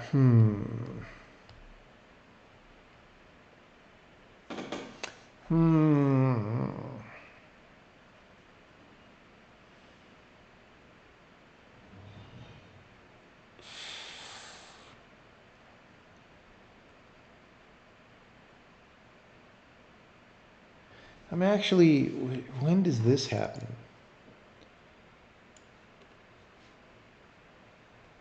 A non-constant import link.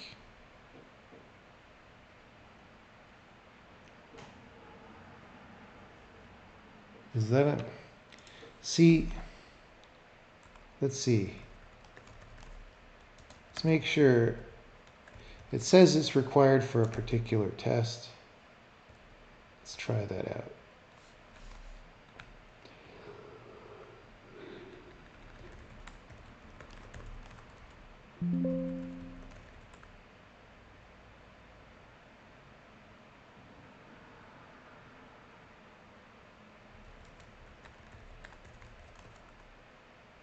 Oh.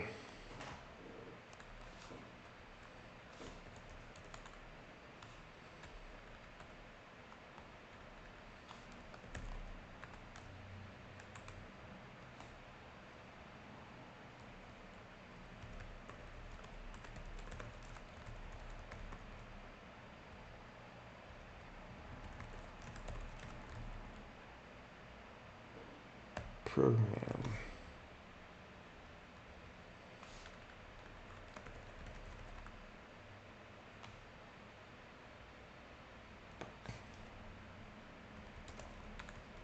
I just wanted to do a thing.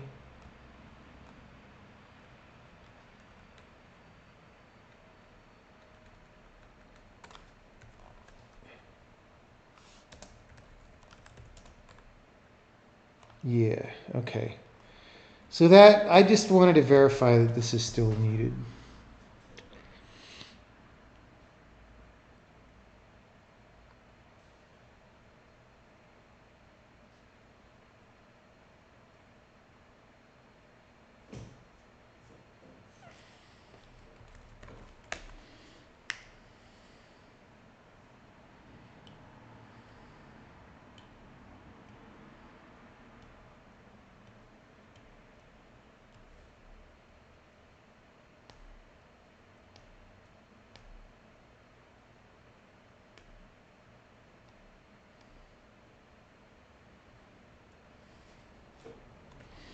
Okay.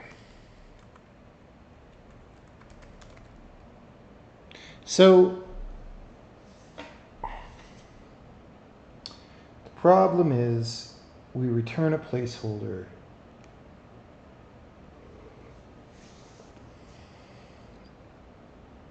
And then it doesn't get substituted for some reason.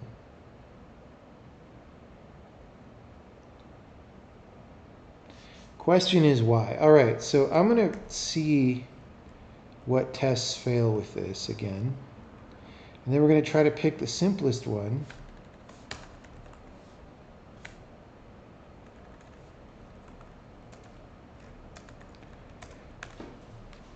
And while that is running, I get ice cream.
I'm letting the ice cream defrost for a second.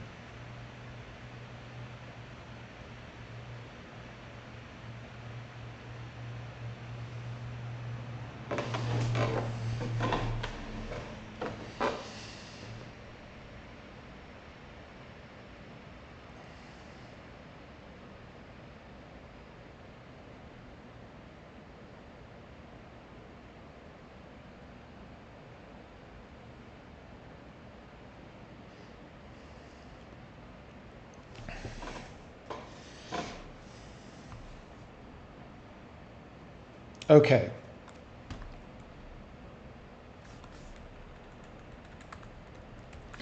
So I forgot to comment this out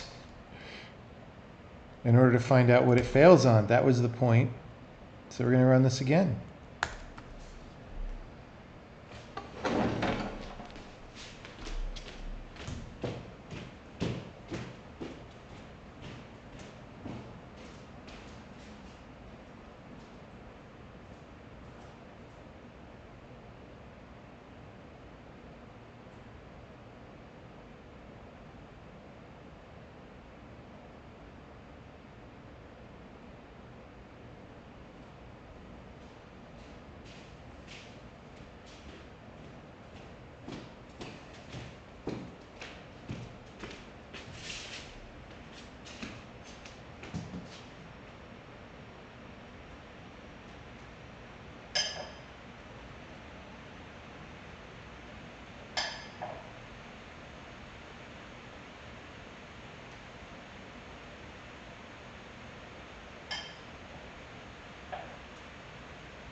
All right.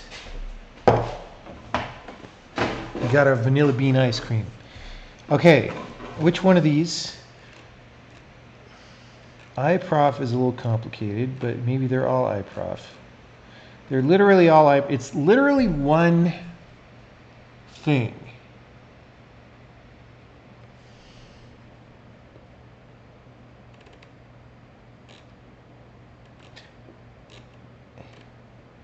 It is literally auto instrument zone count.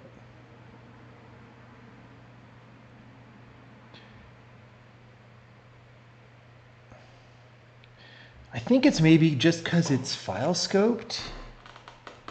Let me just see.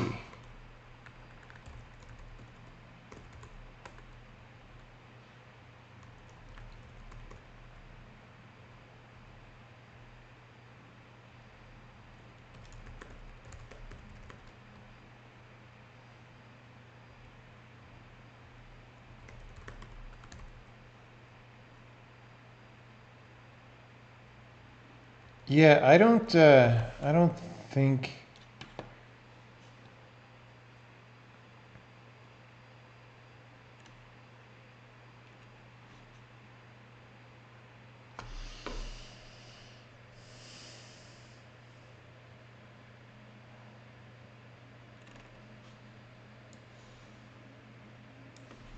So now that probably should work. No, still doesn't matter. Placeholder was never filled.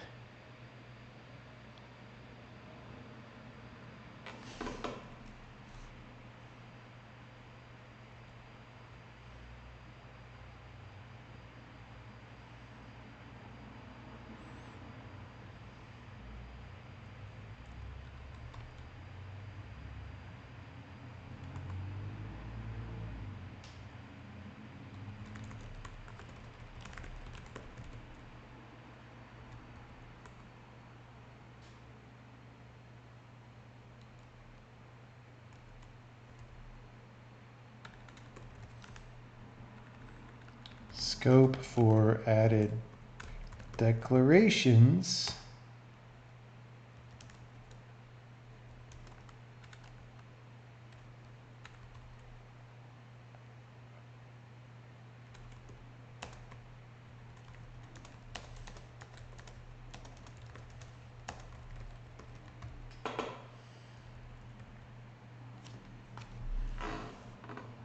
Oh, but we can't, right.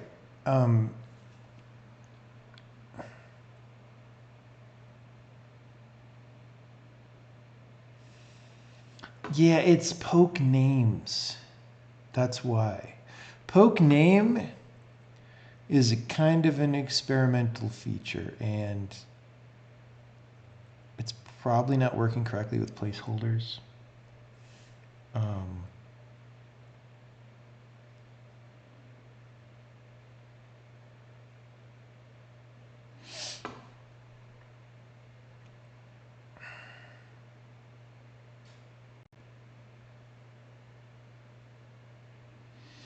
Can I do this in a more elegant way than using poke name? I mean, I should fix poke name as well. I'm just thinking about this. I don't want to get sued by any streamers, so we might think about removing this feature at some point. It's also a messy ass feature.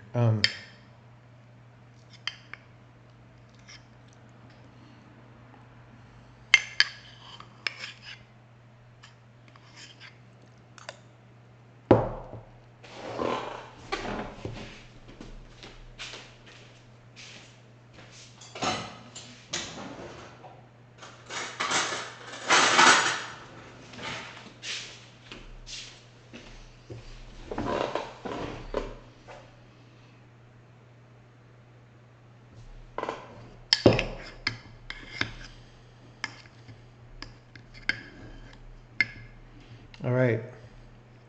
If you want to succeed in the programming industry, eat ice cream.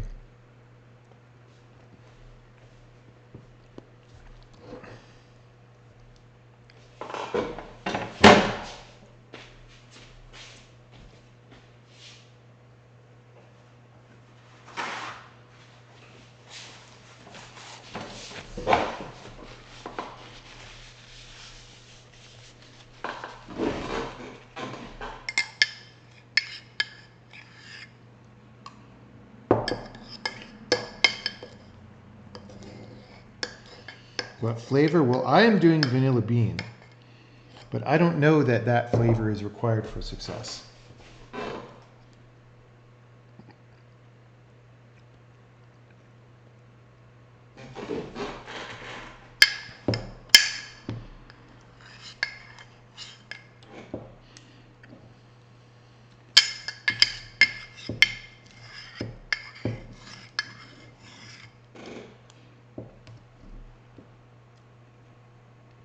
What would be the least successful flavor?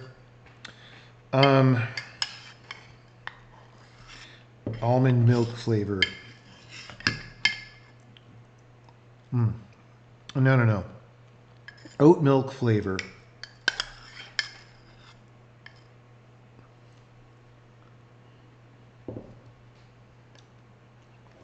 By the way, it's time for another educational moment.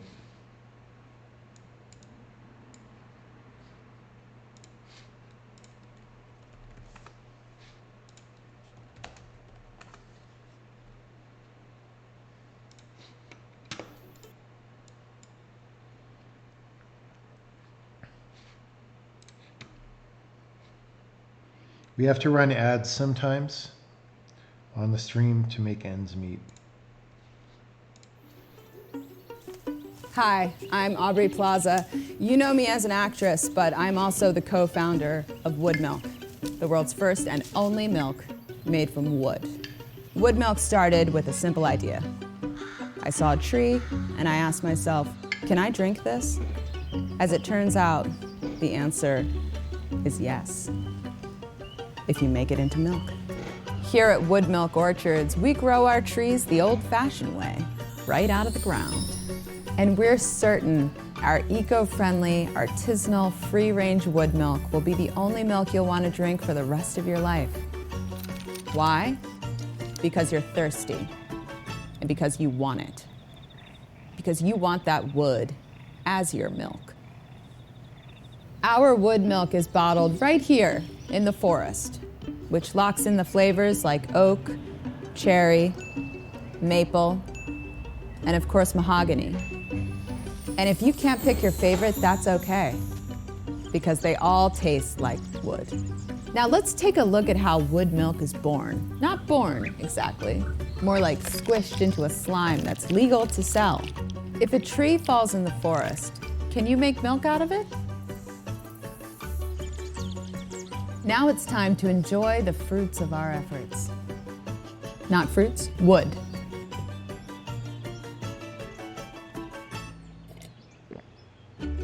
Got wood? Is wood milk real? Absolutely not. Only real milk is real. Then what did I invest in? All right.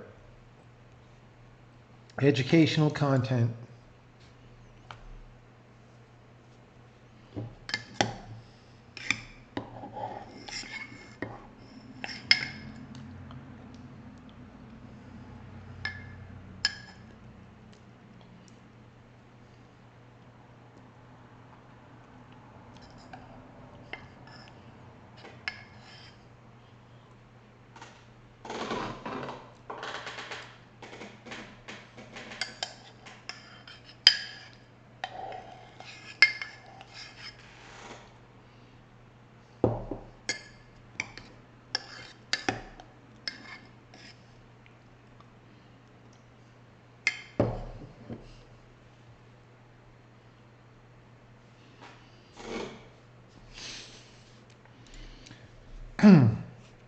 Okay.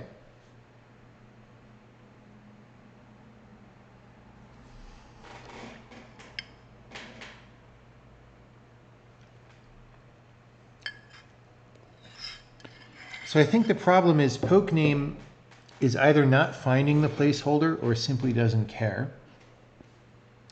And so that loop is required to skip the placeholder because it never gets filled out.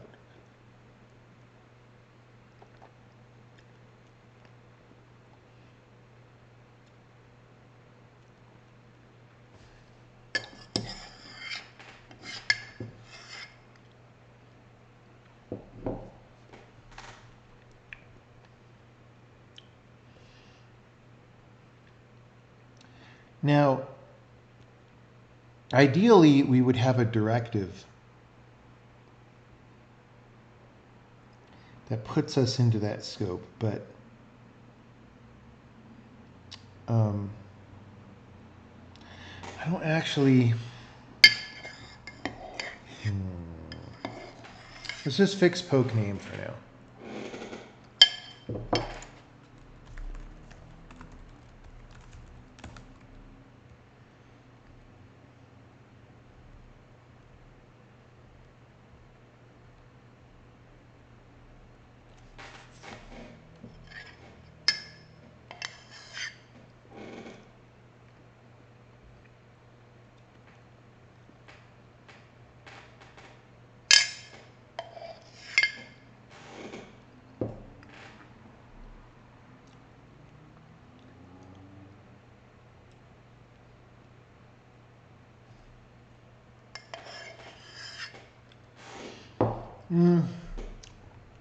I have a feeling when we look at this,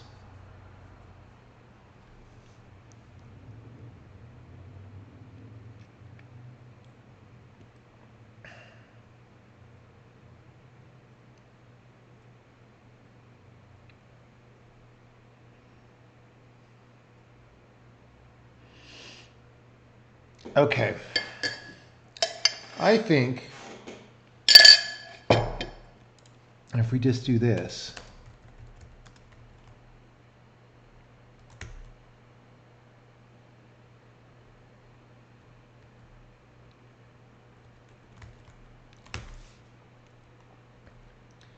it may fix the issue.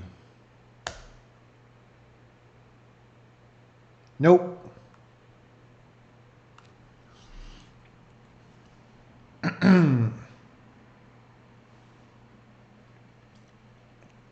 Actually, if I do this and change the file scope, maybe that does it.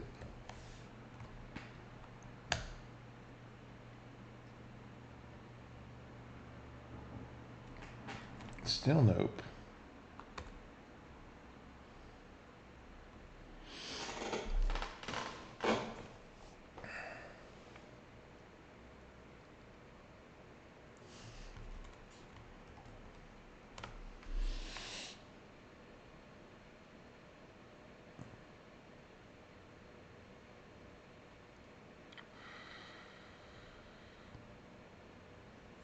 So let's at least factor this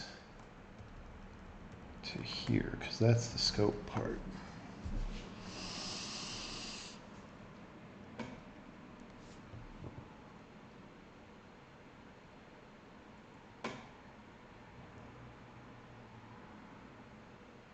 Watch out for natural flavors, ingredient, and vanillas. Oh, gross. Let me look. Let me see what the ingredients were.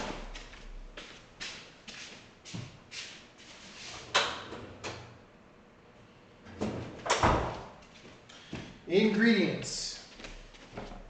I'm not going to read ahead. I'm just going to say what they are. Cream, milk, cane sugar, non-fat milk solids, egg yolks, milk protein concentrate, tapioca starch, RR Lockhead R vanilla beans. While I've got it out, I might as well scoop myself some more. No beaver anal glands in here.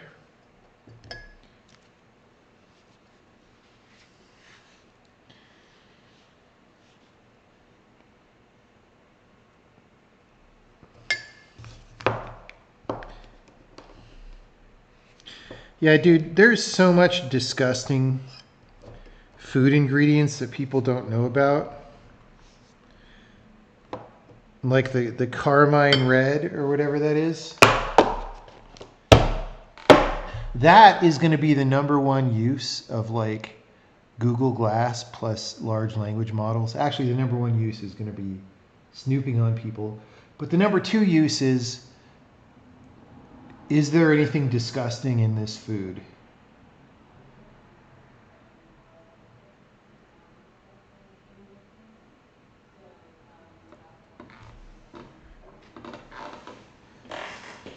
Explain to me what I won't like about this list of ingredients.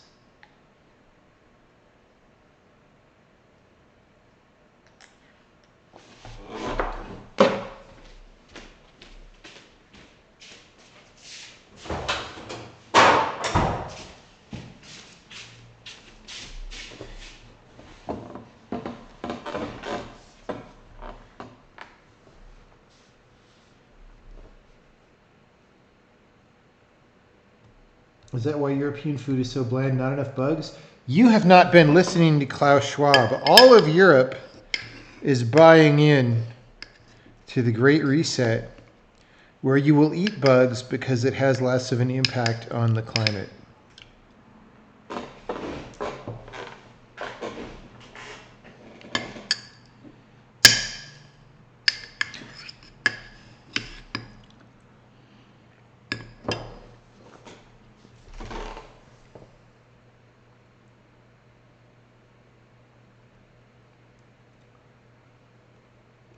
Which country actually passed the law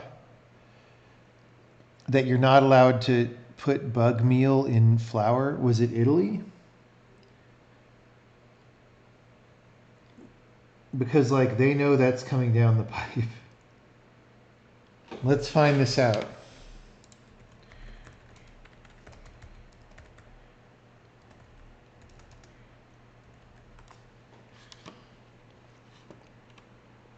Okay, Qatar did, but somewhere in Europe did.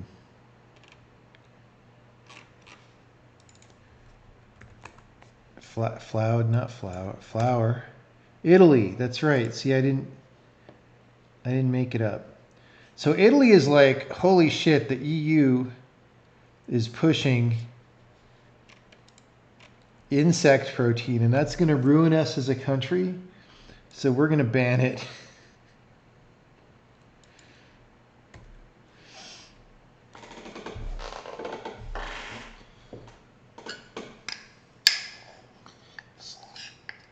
So like if you're in Europe, you may be eating bug protein when you don't know it. And if not now, maybe soon.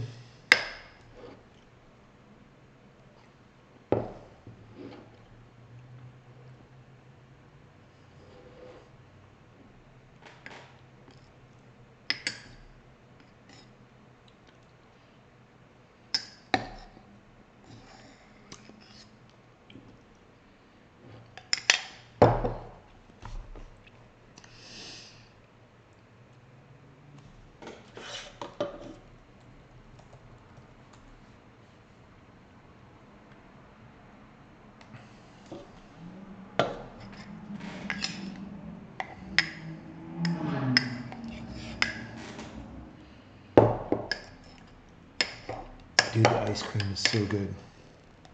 All right, so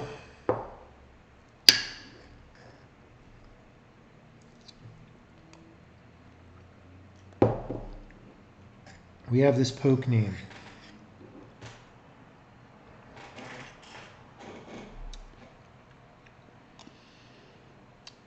It is going somewhere.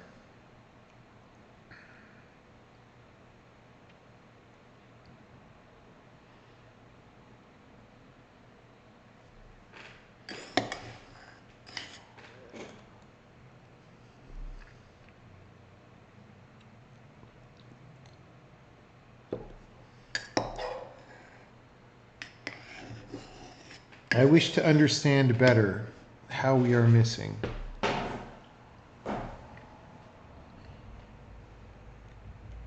We are missing the placeholder.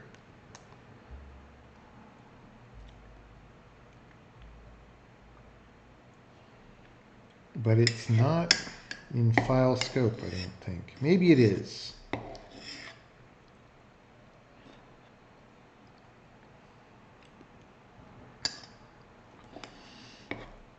See this, if we had a visualizer, it would be easy.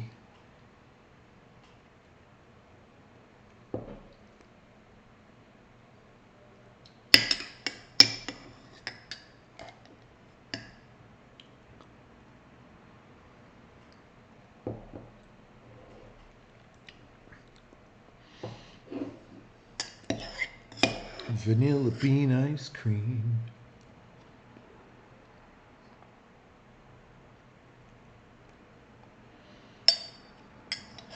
You think Robert Downey Jr. started an all-bud diet? I thought that was Jeff Goldblum.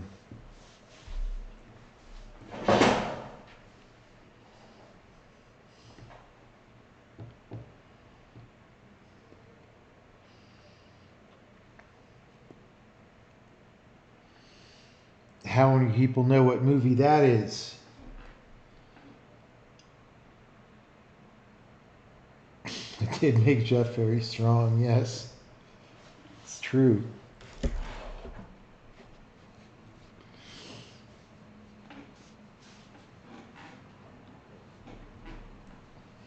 Okay. This is one of these things where if we could just see what is happening, it would be pretty easy, but we cannot.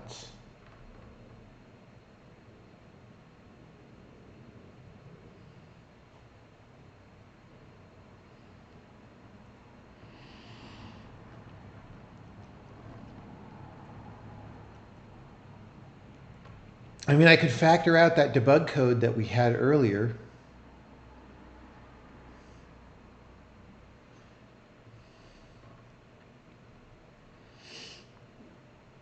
And use that. Or we could just stare at it in the debugger for a bit. Let's just try staring at it in the debugger for a bit. We could look at the placeholder and then, or at the poke name. Okay, so first of all, we got to get all this crap.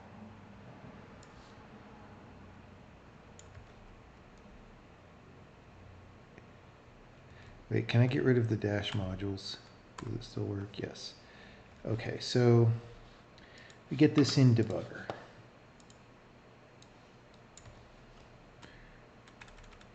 Ba-dum-bum. Okay. Now, we want to break in typer.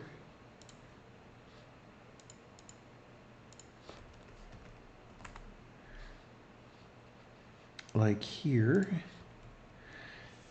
We'll make sure when the time comes that that's the right thing. And then we also want to break in here, but we're going to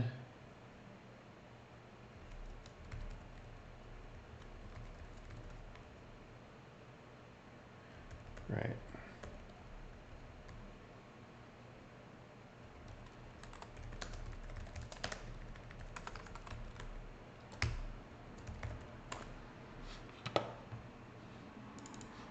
Going to break there. So this is when we're looking it up.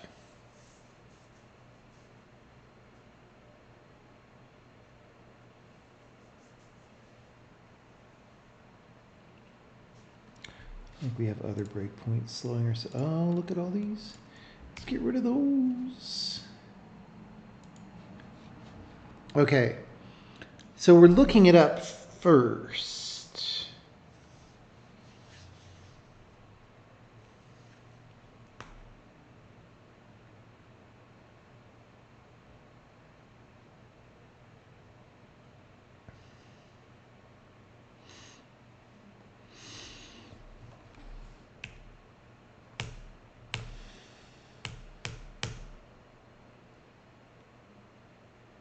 I mean, that's stupid. Make a note of that. Find scope, entry, delete line. Okay, so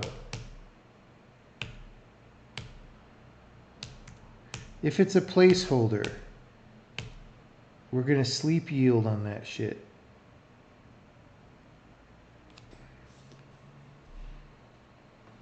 And we're never going to wake up.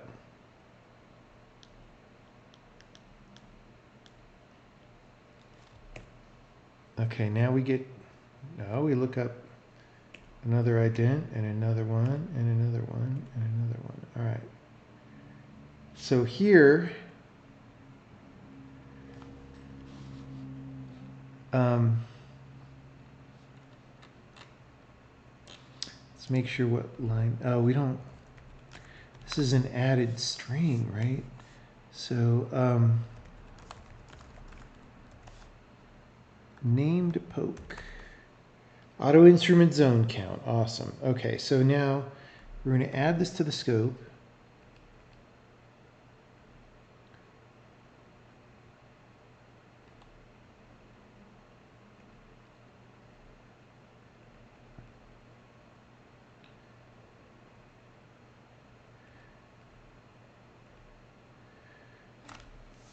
There's no entry old.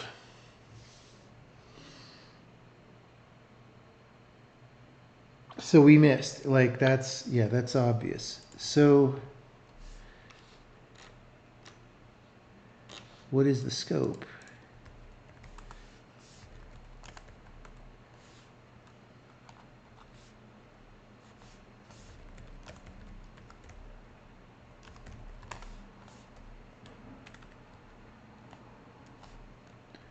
Line 2 of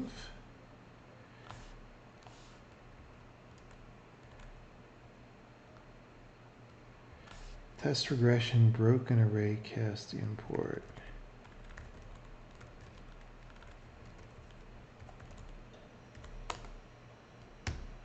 Why line 2? Let's double check that.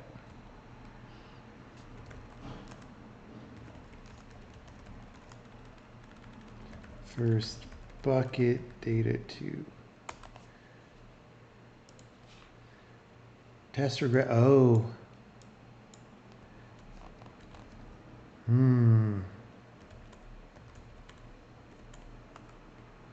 Aha.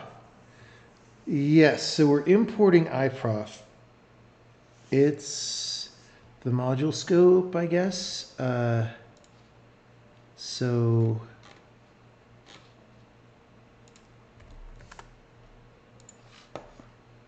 block flags. 209, that's one of our new flags got added. Is module scope, okay? That is no surprise. Let's rerun. Now here, ident name Adam, plug in a init string. Okay, auto instrument zone count. This is 420, which is file scope.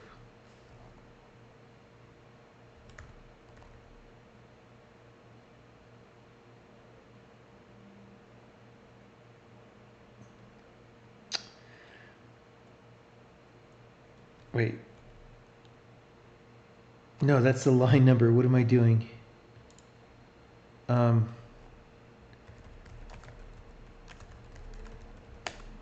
3. It's file scope.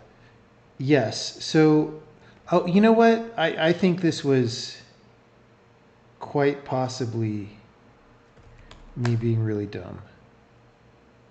See this? I was commenting out the scope file and I was like, oh, that'll help. No, because we're already in fucking scope file up here, guys. All right? See that? Okay. Now, so there wasn't a bug in poke name. What we can do is help people out when they make this mistake. So this just says the placeholder was never filled. Okay? We could check to see if it's a file scope.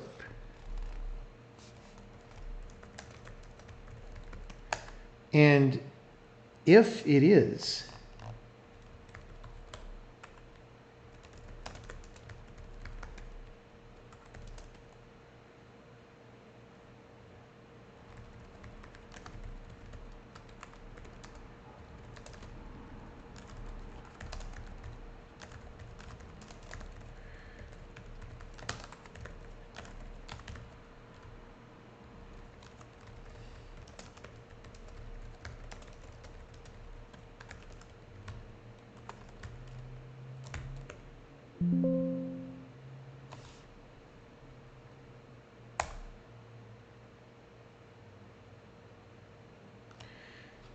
Okay, so we correctly detected that it's in file scope.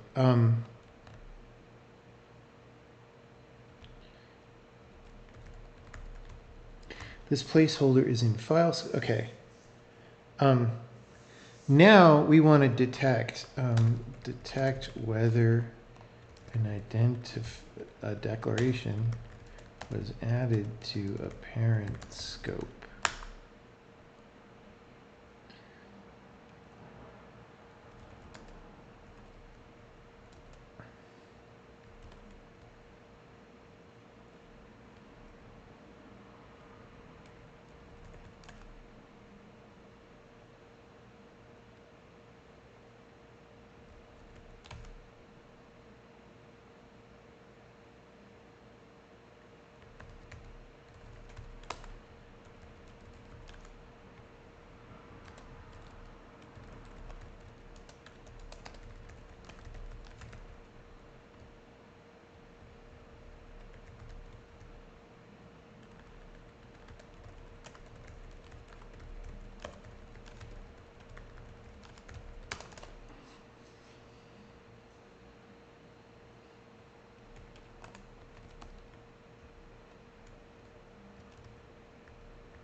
Literally a useless glue function now, but that's good. It means we're simplifying things. Okay, so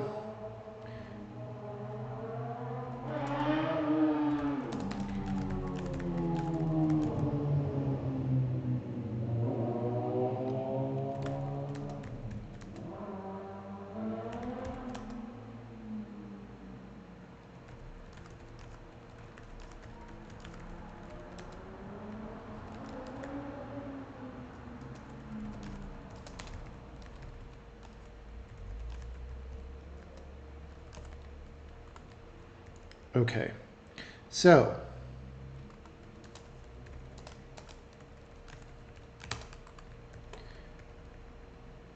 this placeholder is in file scope. A declaration that would have filled this placeholder was added to the program, but to a parent scope, so someone missed. You might fix this by moving the placeholder out of file scope or by changing the way in which the placeholder is filled. Okay, interp report info. Entry, here is the declaration that would have filled the placeholder if it were put into the same scope. Okay, that is how you help people out. Boom. You see that shit?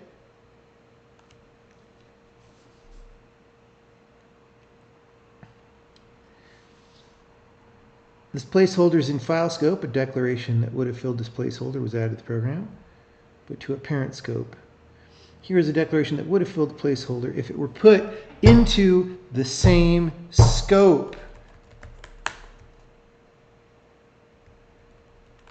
When placeholders are not filled, but they are in file scope, the error reporting now looks for near misses of declarations that would have filled and reports them to you.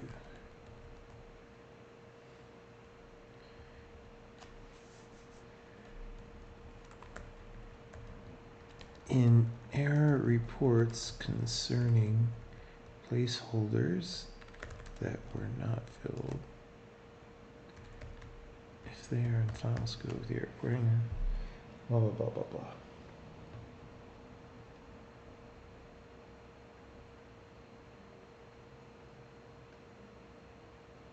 Yeah, dude.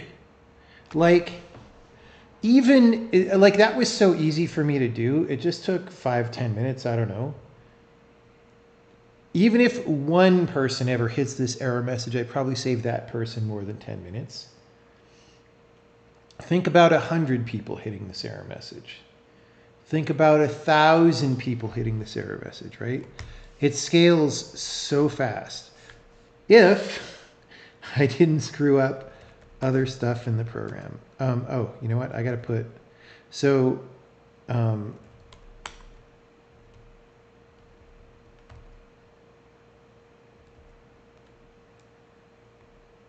yeah.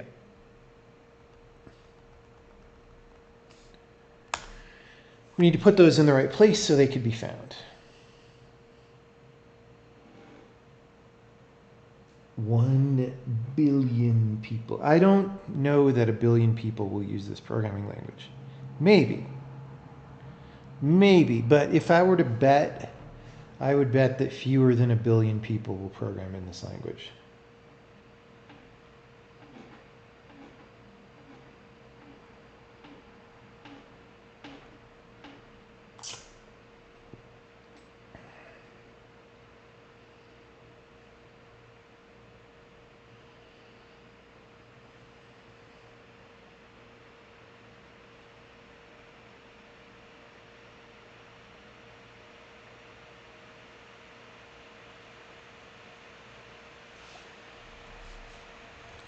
Do we?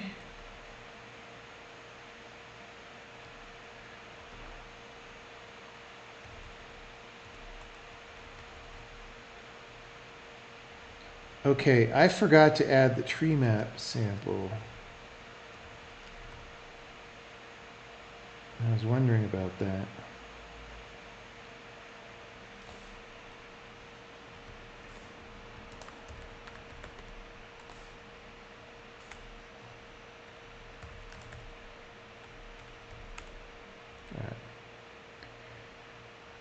Got to remember that.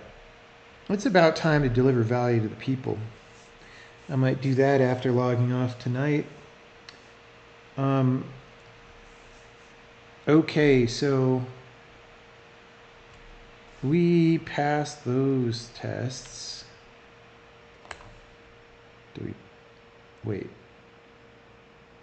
It didn't run.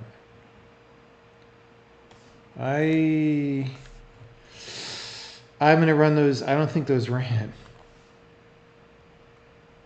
Let's do it again. Maybe they did run. I don't know.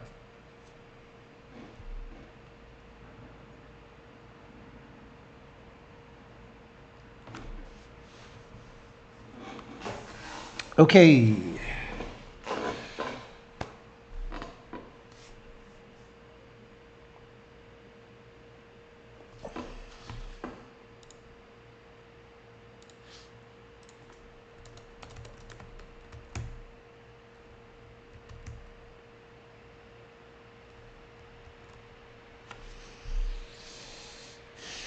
So this is looking good. So we get to get rid of this whole banana, which is great because it was actually also incorrect that it wasn't added here. Like, if you really think it's necessary, it needs to be in both cases.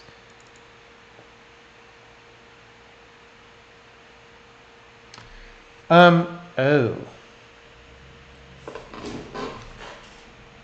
Let me just try putting this back. That may work. It may not. I feel like it won't, but yeah. I'm just gonna leave this for now.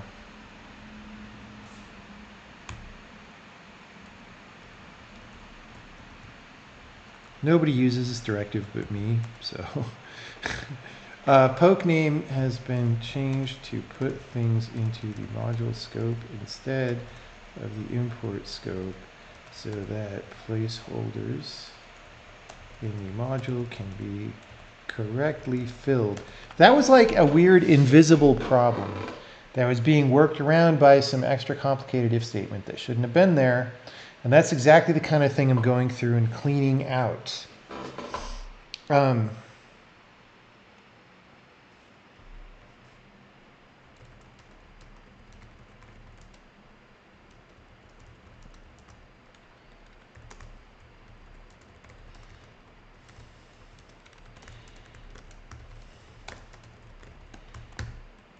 Okay.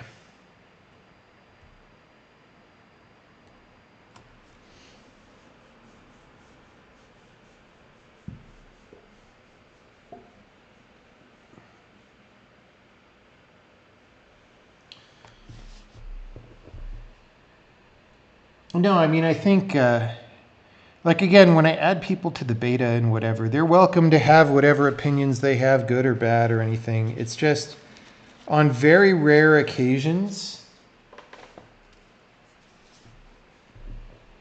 there's like someone who wants to do shit for attention, and that rubs me the wrong way, right?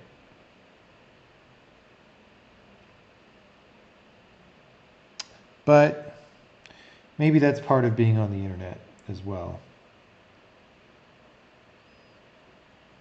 But yeah, for the most part, it's like, you know, I think people in the beta are much happier if they can do and say whatever they want about the thing. And so why not have that policy? Yeah, some modules are definitely not complete, and there's a couple modules that are just complete trash still, unfortunately. We're gonna hit those over time. Most of them are okay though, I think.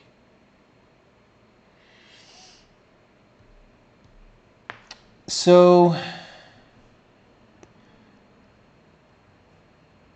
I mean, really, like some things, like modules window creation, like, dude, that's one of the first things I made when I didn't know how anything was gonna go. Like, it probably should be just completely redone, for example. But I don't know exactly what's the best way to redo it. Yeah. Okay. So I think we're going to take the W.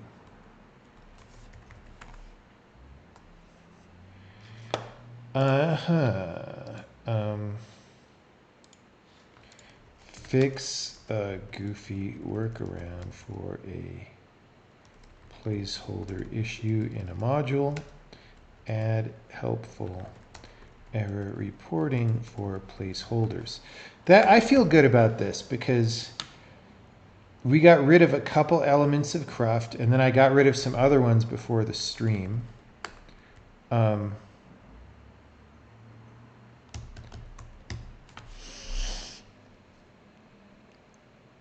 And, you know, we could do other ones later.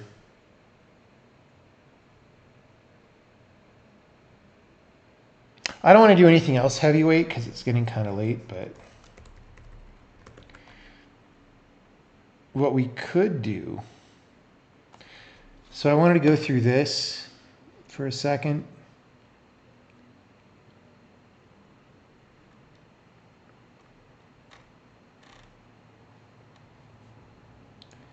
These are not.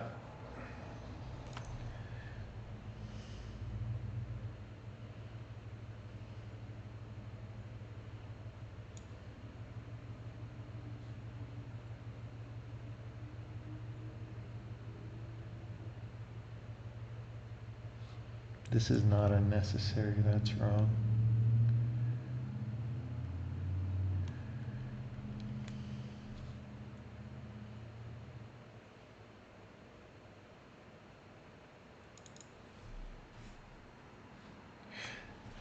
Do we always make constants blocks now?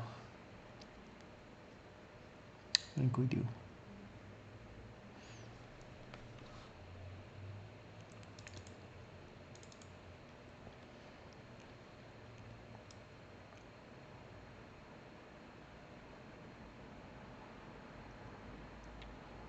I think we could do this.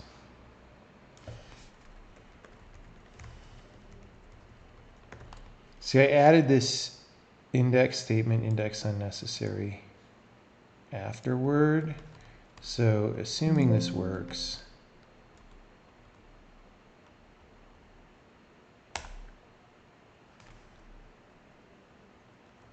it doesn't. Okay, we're not going to mess with that right now then.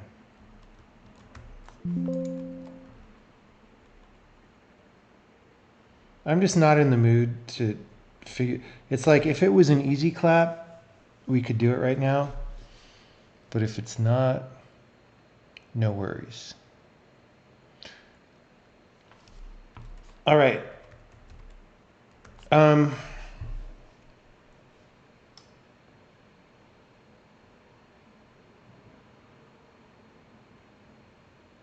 Are there any state of the art research papers I've been reading? No.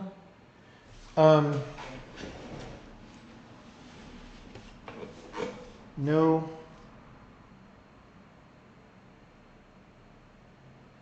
I mean, maybe there are some. Like I wish that I knew of some to read, but to be honest, I think most computer science papers are just junk that's being published just so that people get publications, right? I don't think most of them are valuable at all to anyone, except the people getting their degree. But, you know, some are good, but it's just hard. Unless you read all the journals, it's just hard to know what the good ones are because they're just lost in the noise. And then, so that's across all of computer science, right?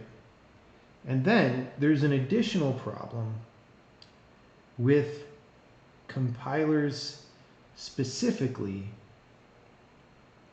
which is that most programming language researcher people, just by volume, are off. They're in certain paradigms. It's kind of like string theory in physics or whatever, where everybody's doing certain paradigms, right? So for programming languages, it's, you know, type systems and provability, which I think provability is a good thing to work on, but it's not really relevant to me right now. And all the type system stuff I don't think is relevant to very many people at all. But that's where the majority of the thought is going, because it's just a trend in the field. And so when there's papers about that stuff, they're just automatically irrelevant, to me at least.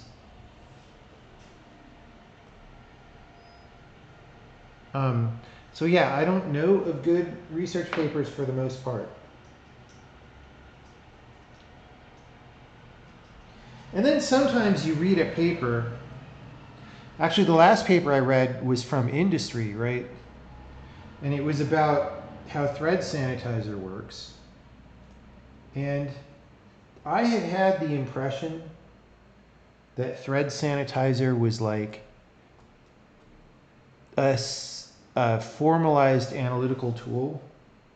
But you read the paper, and especially you read between the lines, and it's like, we just sort of do some things.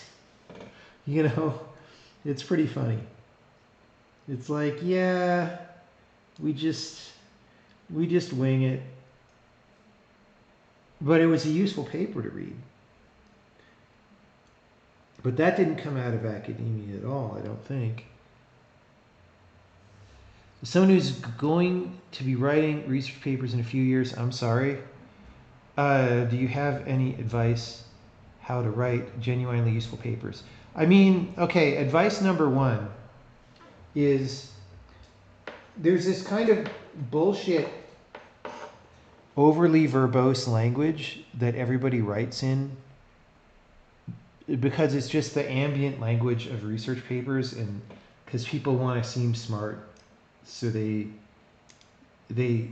use this, and it makes them hard to read. And once in a while there's research papers that don't do that, and they're just amazing, and they're much better, right? So like actually write to be understood.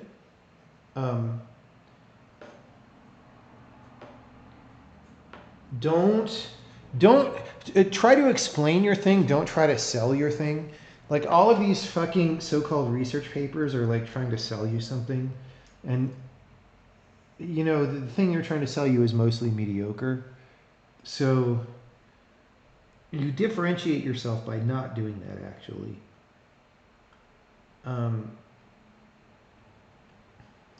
But really, it's about the content of the paper is the most important thing. Like, actually work on something really interesting that actually moves the field forward in a significant way. And then it's a lot easier for the paper to be good.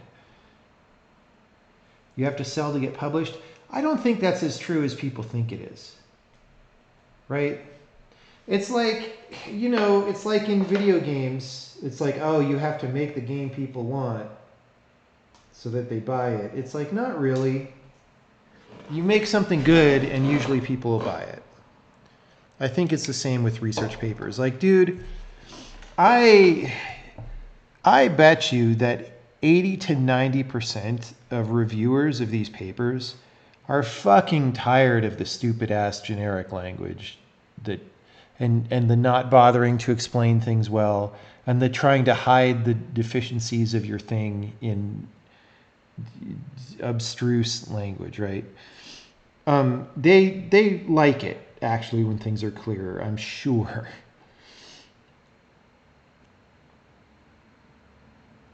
I'm sure.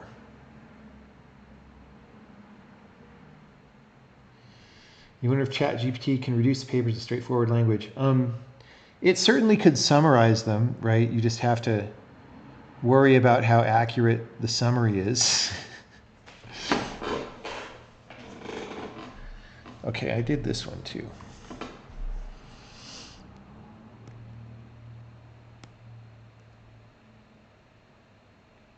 Yeah, some of this other stuff I want to do when I am, you know, it's not 11 p.m.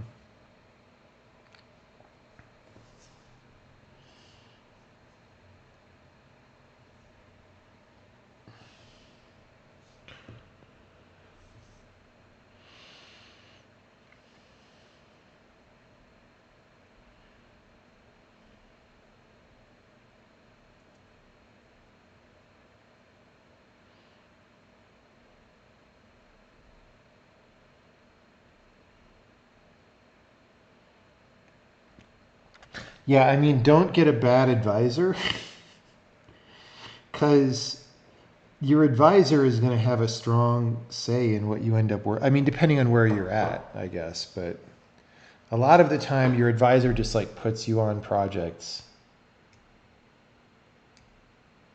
And if those projects suck because the guy sucks, that's not good for you.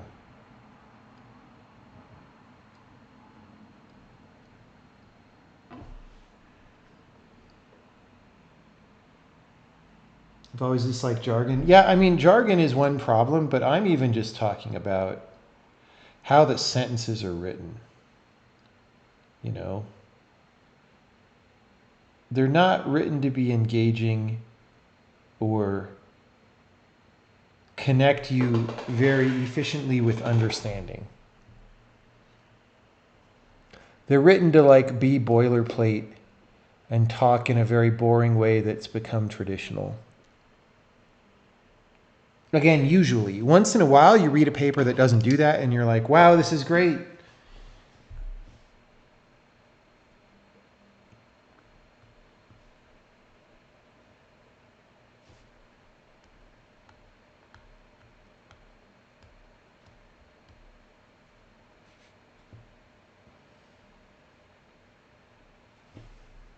Please give an example. I don't remember any off the top of my head. But yeah, I mean, most of these, like the language from these papers just comes from social mimicry, right? It's like people read a bunch of the papers. They're like, I need to fit in with the people who write these papers in order to be accepted.